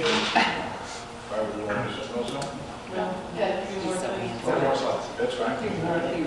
This is just a notation, as Todd mentioned before, nothing we need to talk about now. We do feel it's important to establish landscape standards. The point of this is I think it probably should be best addressed in the landscape code. We don't get you know, where you find landscape standards should be in one place. And certainly, I think that should be something addressed in the code. But these are certainly some piece examples. The basic thing is you just have to provide some ground landscape around the sign to set it off. Nothing all that controversial about it, I don't think. And then lighting, talked about before, Mayor had mentioned no up lighting. There's several, I think these are probably the typical examples. The Weston Place is an uplit sign. The downlit sign is the next one, Carlsbad Commercial Center. The internal sign is really kind of the backlit, internal illuminating the letters, as well as the backlit of the frame of the sign itself. And then internal what we call box panel signs, so you can imagine some of those other multi-tenant signs, which focus on the same thing, the gateway, and then the panels are lit internal. So if you have any particular thoughts, I would tell you as a part of the visual preference survey we're going to do very shortly, here you'll have an opportunity to actually vote on your thoughts on each of these sign types. So if you have any other compelling ideas, the results will be in the survey, and then we'll know where you stand. Real quick on that, I'm not, I think it was mentioned earlier, I'm not necessarily opposed to uplighting of signs. It isn't what I would consider uplighting. You know what I mean? I know technically that's true, but when it's pointing at a sign and it's not, yeah, I mean, I just think I think uplighting is, you know, that's technically the term. Yeah. But when you look at that, if you look at Weston Place or you look at the commercial center, It stops right there. there's a more premium feel, I think, to that Weston Place. And I would say that the prime example right now is what we're building out here. We've got if you look at our on active core, if you look at our two The piers. the two piers, that's uplighting on those, but it's, you know what I mean, it's directional lighting, I guess is the way I would consider it. Yeah. I just don't think it's something we just dismiss when we're talking about signage. I'm just talking about right down that front, it's just going straight up. Exactly. Yeah. Totally with you, right? Yeah, the gooseneck downward lighting and those upward lightings, I think they can look really classy, like for subdivision entrances, for like common, any of the shopping centers, the entrances to the shopping center, you know, sometimes if I don't have signage, if I'm a tenant and on the signage, I just say, hey, up in the Geneva Commons, Yeah. you know, that kind of thing. I think it looks classy. I kind of view it as almost landscape lighting, right? My landscape lighting is directional lighting at plants. It's not hitting the sky, but I don't have lanterns over my plant down, you know what I'm saying? So I kind of, it's directional lighting, maybe is what I would refer to. I don't think we dismiss that. Then you're going to have to change the whole other ordinance, because we don't allow uplighting because it's commercial. Now, we don't restrict it on residential, but the 360, that one up on the top left, is not permitted. The lanterns that are sitting on top. That too, because that's a 360, that's not shielded. Yeah. Well, I'm saying it's personal preference. I just think it's not something we close the door on as part of this discussion. I think it's more directional than up, but I know, you know, I'm not talking about the technical definition, I'm talking about the practical use in my world. I don't find anything objectionable about any of those, to be honest with you. They all work. The you know, the one that says gateway, you know, that's a good application. I'm presuming that sign is about the same size as the Meyer sign, you know, over at our shop. That height. Somewhere. So for something like that, I don't think that, and again, that is very similar, other than the fact that the Meyer panels are not connected, they're individual panels. So that doesn't really bother me for that type of an application. A big shopping center like that might maybe even have, you know, 2 or 3 big boxes as well as all the outlots. The Pinehurst, I like. I think that works both night and day. So, you know, that kind of signage, I think Tavern and Glen might be doing something similar to that. I think the one before it did that, you know, where it was backlit like that. So it's positive in the daytime and it's positive at nighttime just by the minimal amount of light that's going on. So I don't find anything objectionable about any of those. And I do agree with what Brian said. I like, and Sharon, you and I have had this discussion a few times and argument back and forth. I love landscape lighting. I love the uplighting because at night, it brings buildings and signs and monuments and things like that to life, because it throws shadows that you're never going to see in that direction any other time. You know, when the sun's shining, it's shining down, you see the normal shadows that you become accustomed to. In this, everything just takes on. That's why people uplight trees and they uplight shrubbery and they uplight all that, because it throws all of that off. So to me, that you're right, it does give you a premium feel. You'll drive by that sign, that Weston Place sign, 10 times during the day and never even notice it. And you'll drive by one clear night and you'll go, wow, that really looks sharp. Yeah. So, All right, well, like I said, we don't need to debate this, because you individually have an opportunity to vote on each one of these, so we'll kind of figure out where you stand collectively. I understand some other audience members are asked to join in. So with that, let's see, Todd, do you want to pick up on that? Sure. Before we get to that visual apartment survey that Con mentioned, we did want to talk about really quickly about what happened, what can the village do when signs become non-conforming once you update your code. And one of the ideas is amortization, so that way you can allow property owners to comply with your new code over time. Usually that compliance period can usually range from as little as 2 years to up to 10 years. 10 years seems like a long time, but over time, I mean, some property owners may not have the resources to update their sign. They may have valued their sign at a certain price point. They need to get value back and say, like, I had to pay it off in X number of years. Usually that 10 years is enough. Sometimes it's not, but usually the 2 to 10 years is usually the industry standard that we've seen. You can also have provisions where it triggers expediting the compliance, so that I think the mayor brought this up, where I think it was the touch of green, where if their sign needs to be updated or repaired, if they repair like at least 25% or more of that sign, then that triggers a provision saying they just have to replace the sign altogether. So you can have provisions like that.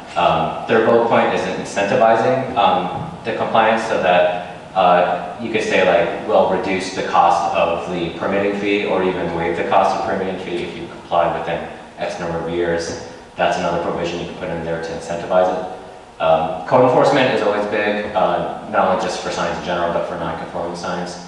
You want to educate your public, you want to educate your property owners of why their sign is non-conforming and what they can do over time. And periodic notices, you don't, even if they're legally non-conforming, you can just give them notices saying, hey, it's been 2 or 3 years, the compliance period is, you have 7 more years or whatever years before you must comply. And you don't really give them citations, because that's a negative kind of reinforcement. But if you just give them notices, it's kind of a positive reinforcement that, hey, this is coming up. Just kind of give you a quick update.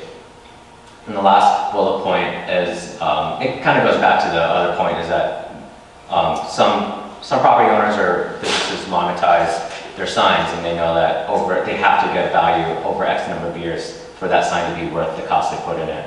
So you got to be careful of that, and that's where you kind of have to kind of find the right balance of the compliance period. So 2 years might be too little because it may not be enough, but 10 years could be enough, but it's just about research and just finding the right balance based on industry standards. I have a quick question about that. What about non-conforming signs right now that have already been granted a variance?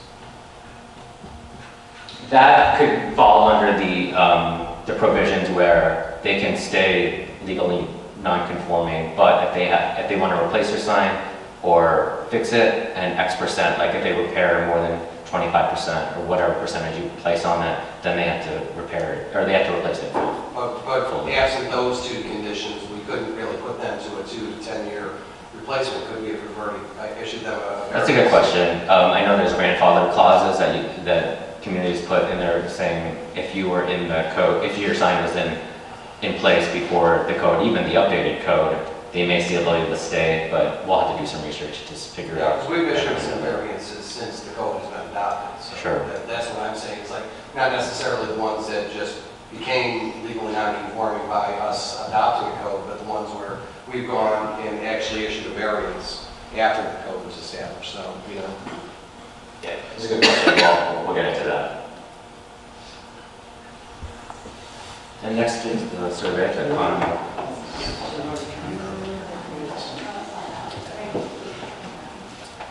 Switch over. Thank you.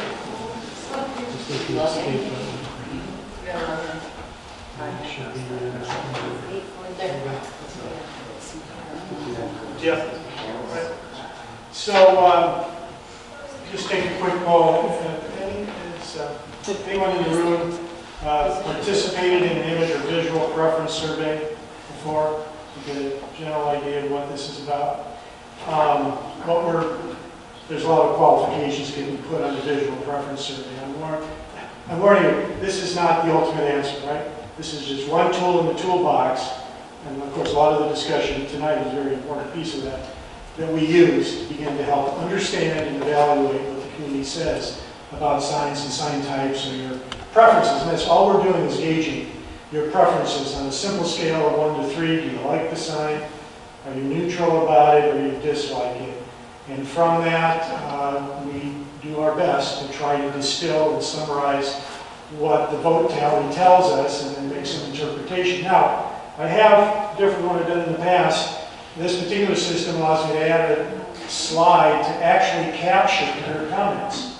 So in addition to the comments you've already provided, if there's anything else you want to say, and I've broken these image preference survey into about half a dozen different sign categories. Some are related because there's different types of monument signs, different types of message center signs that we already talked about.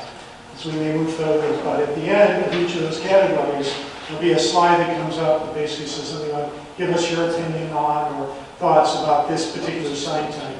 And based on the images you see, you'll tell me, yeah, I like these monument signs because they were brick. I didn't like it when it was, whatever it might have been. And if you have thoughts about that, you can capture that on your phone. So this is a internet-based, cloud-based system. The results are all going to be floating in the air.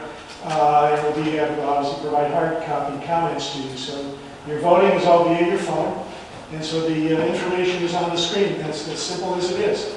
To be able to start the voting process, you'll go to this menti.com.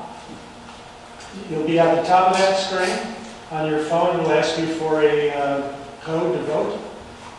And you'll punch in that code at the top.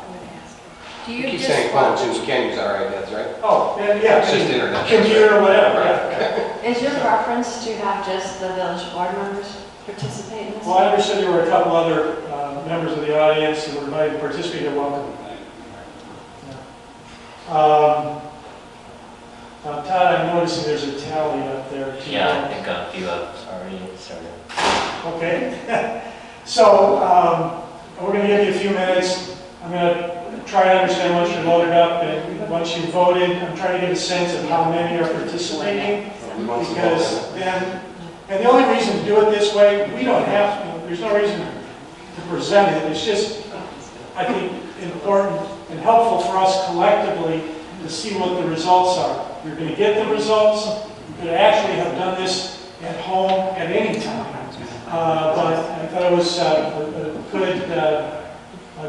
good opportunity collectively to see how it all works. So again, I'm just trying to get a sense of how many people are voting. There's 13 staff and board. So You might describe the Are we sign. on sure now? Okay, the sign. Yeah. As I said, it's a personal one. Go slide by slide or? Yeah, slide by slide, just as we go through, because Todd is going to click on the slide to show you the results. So once we get everyone voting, I understand there's about potential 13. after everyone votes, Oh, I'm here? Okay. I'll be able to click a button. And we'll show the And we're results. going to go one by one. Yeah. Yes. You get But it'll be a lot, it'll be more rapid. Yeah. The first thing. So you want to start? So. So should we have voted on the first slide? That's all we're asking at this point. This category is described as monument signs. There are two categories. Monument signs associated with one business and monument signs associated with multiple businesses. So this is asking your thoughts for monument signs for one So we have individual business. 10 registered responses. I think we have 13 staff and board around the Is dais. anyone else here participating? All right, is everyone still working on it, voting? Is everybody voting? Joe, are you voting? So now we're down to 12. DJ, are you voting? Jane? So we're down to 12. 12. This is Matt, you're in? Yep. All right, 12. All right, we're missing one. We can also move on. Yep. So this was pretty split. So the blue is desirable, the yellow is neutral or no strong opinion, and the teal, light blue is undesirable on the far right. So it's mostly neutral, 50%. Yeah. That's not gonna help you. Yeah, so this is just pretty. Joe, log in. This is the results. We're not going to talk about each slide and each result. We're just going to go through this quickly. I wanted to get you out of here. We'll be given a hard copy of the results to look at later.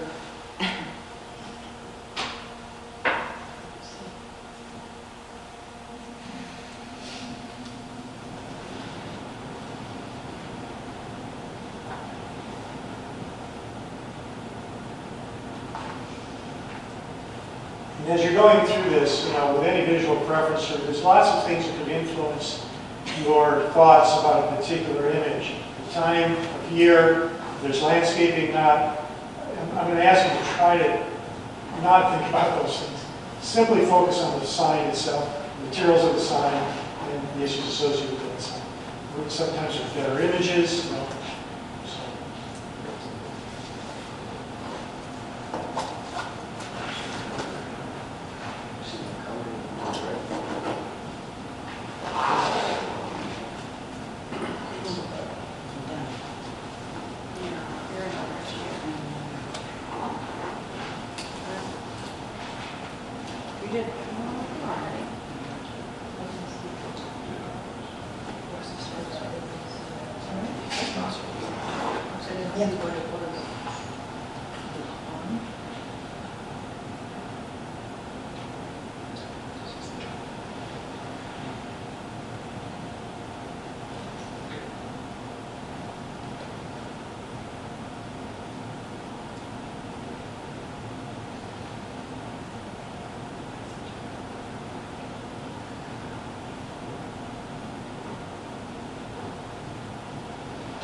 This is an opportunity, if you want to take just 30 seconds to less than a minute.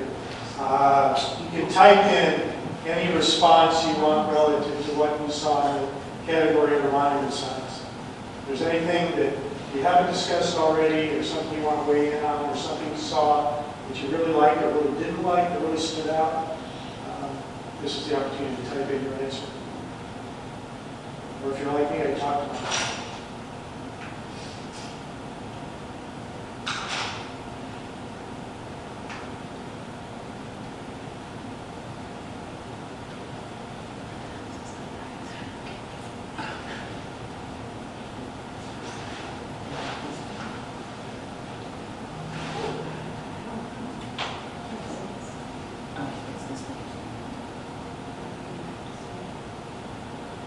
Should I go on top? Oh, wait. Yeah, the arrow is down, hit the down arrow, see what that comes up. Oh. Yeah.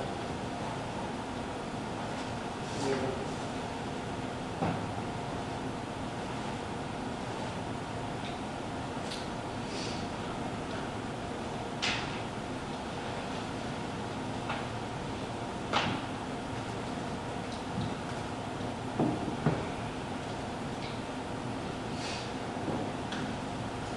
All right, very good.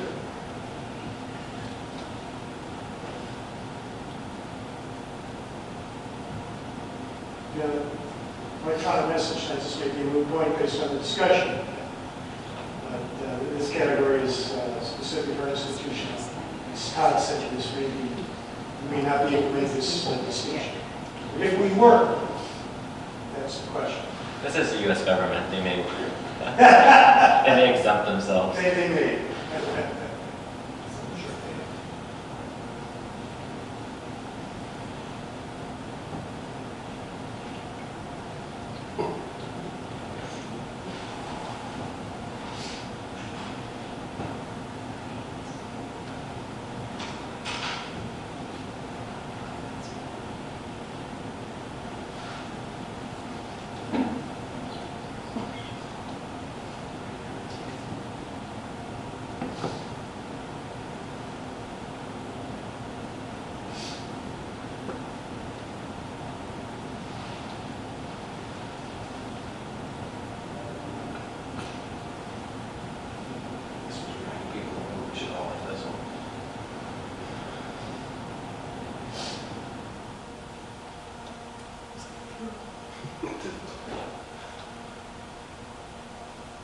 Question about this, I can't even see the sign.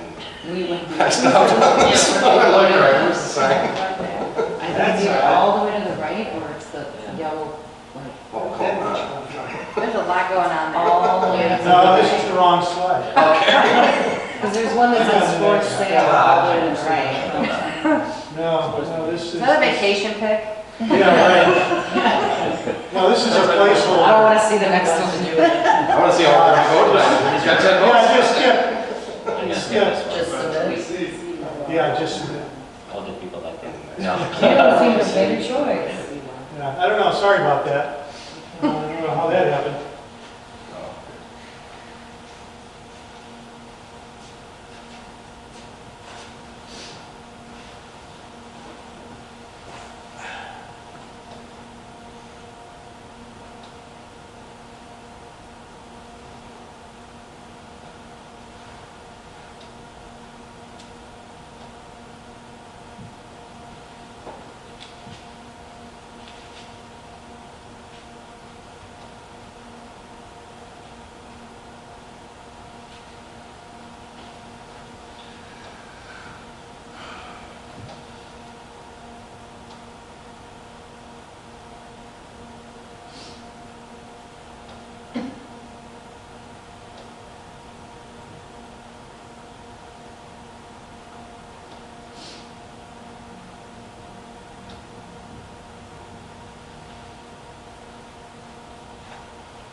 not sure what to call the pepper.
I don't understand this one.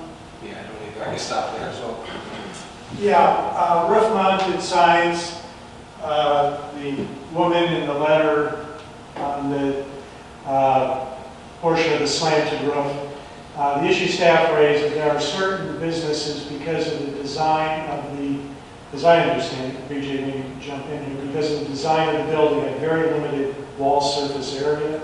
Because of the nature, I think this is a fairly good example, the nature of the design of the building, in this case a large sloping roof, cuts off a lot of what is above the window area. If this is a flat roof structure, right, you have all that space, what do we call it, story space above the window itself where you usually see the signs, right? So in many cases, and this is probably a good example, that you can't, you barely can see above the window if at all, so the only opportunity for visibility is on the roof. But this is mounted on the wall. Yes. It's just, That looks like it's above the roof, the first roof line, but below the second roof line. Well, we would still call that a sign on the roof, because it's part of a slanted roof structure. Again, your point could be matter of interpretation. I see where you're coming from.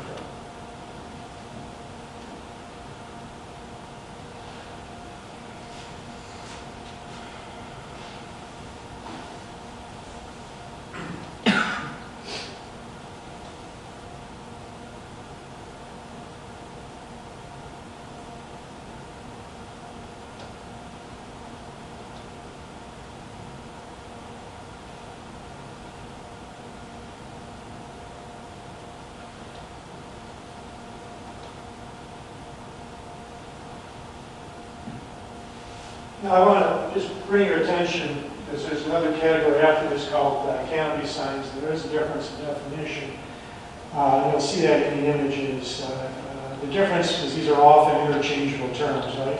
The difference between the awning and balance sign is shown here. It's mounted, attached to the building. It doesn't have any other support structure. The difference with a canopy, it has separate support structures.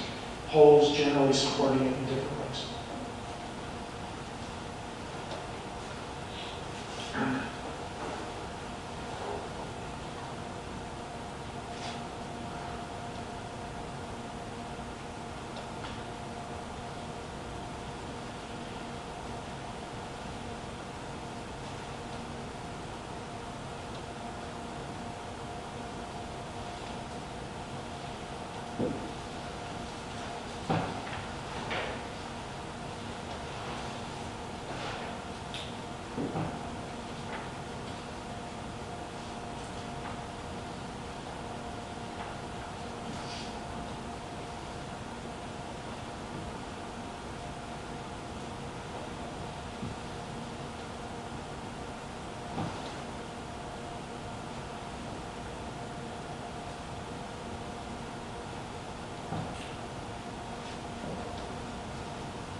So this category introduces the idea where you currently now restrict pole and pylon signs, basically restricted.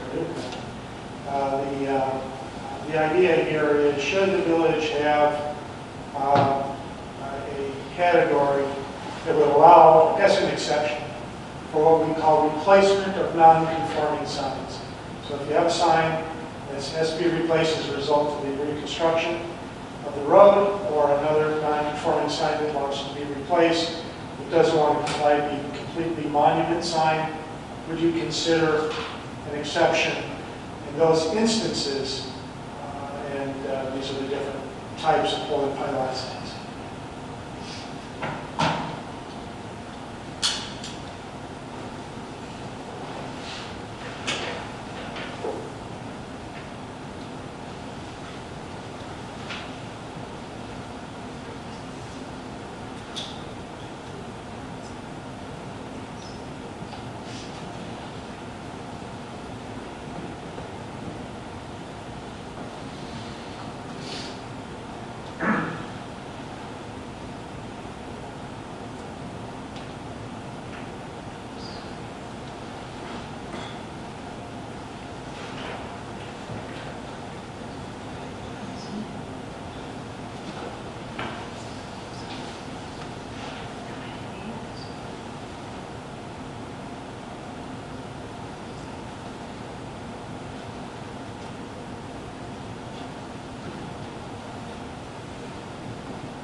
This is the type of sign I don't believe right to do a lot right now in the community. These are projecting sign? projecting sign. I don't think we addressed that. Yeah, they're not clearly described in the code.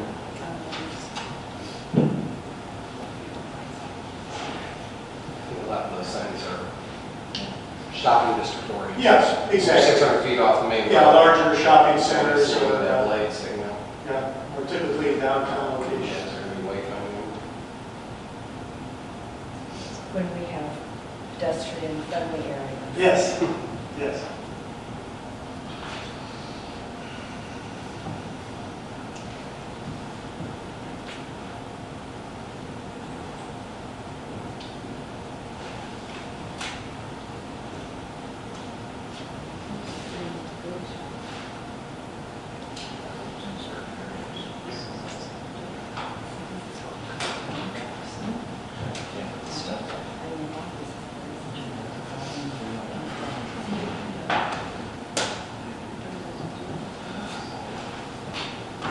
I believe this is our last minute. It's just stuck.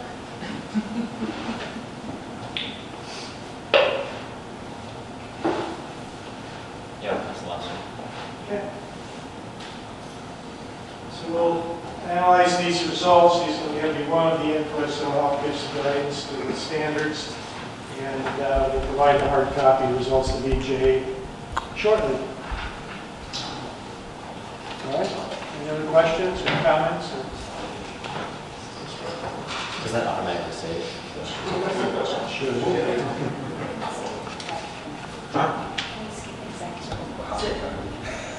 Do you need to go in? You need to go in. Right. You have to go to the bylaws or something? Yeah.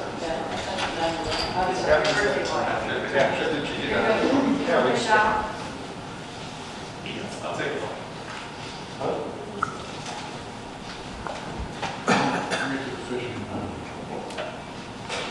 Sir, okay. Unless Eric needs to. All right, is there any old business? Is there any new business? Next item is executive session. Is there a motion to go into executive session for purposes of... We can push it off to the next time. There's nothing that we have to absolutely go into. Oh, Forget it. I need a motion to adjourn. So moved. All in favor? Aye. Meeting's adjourned.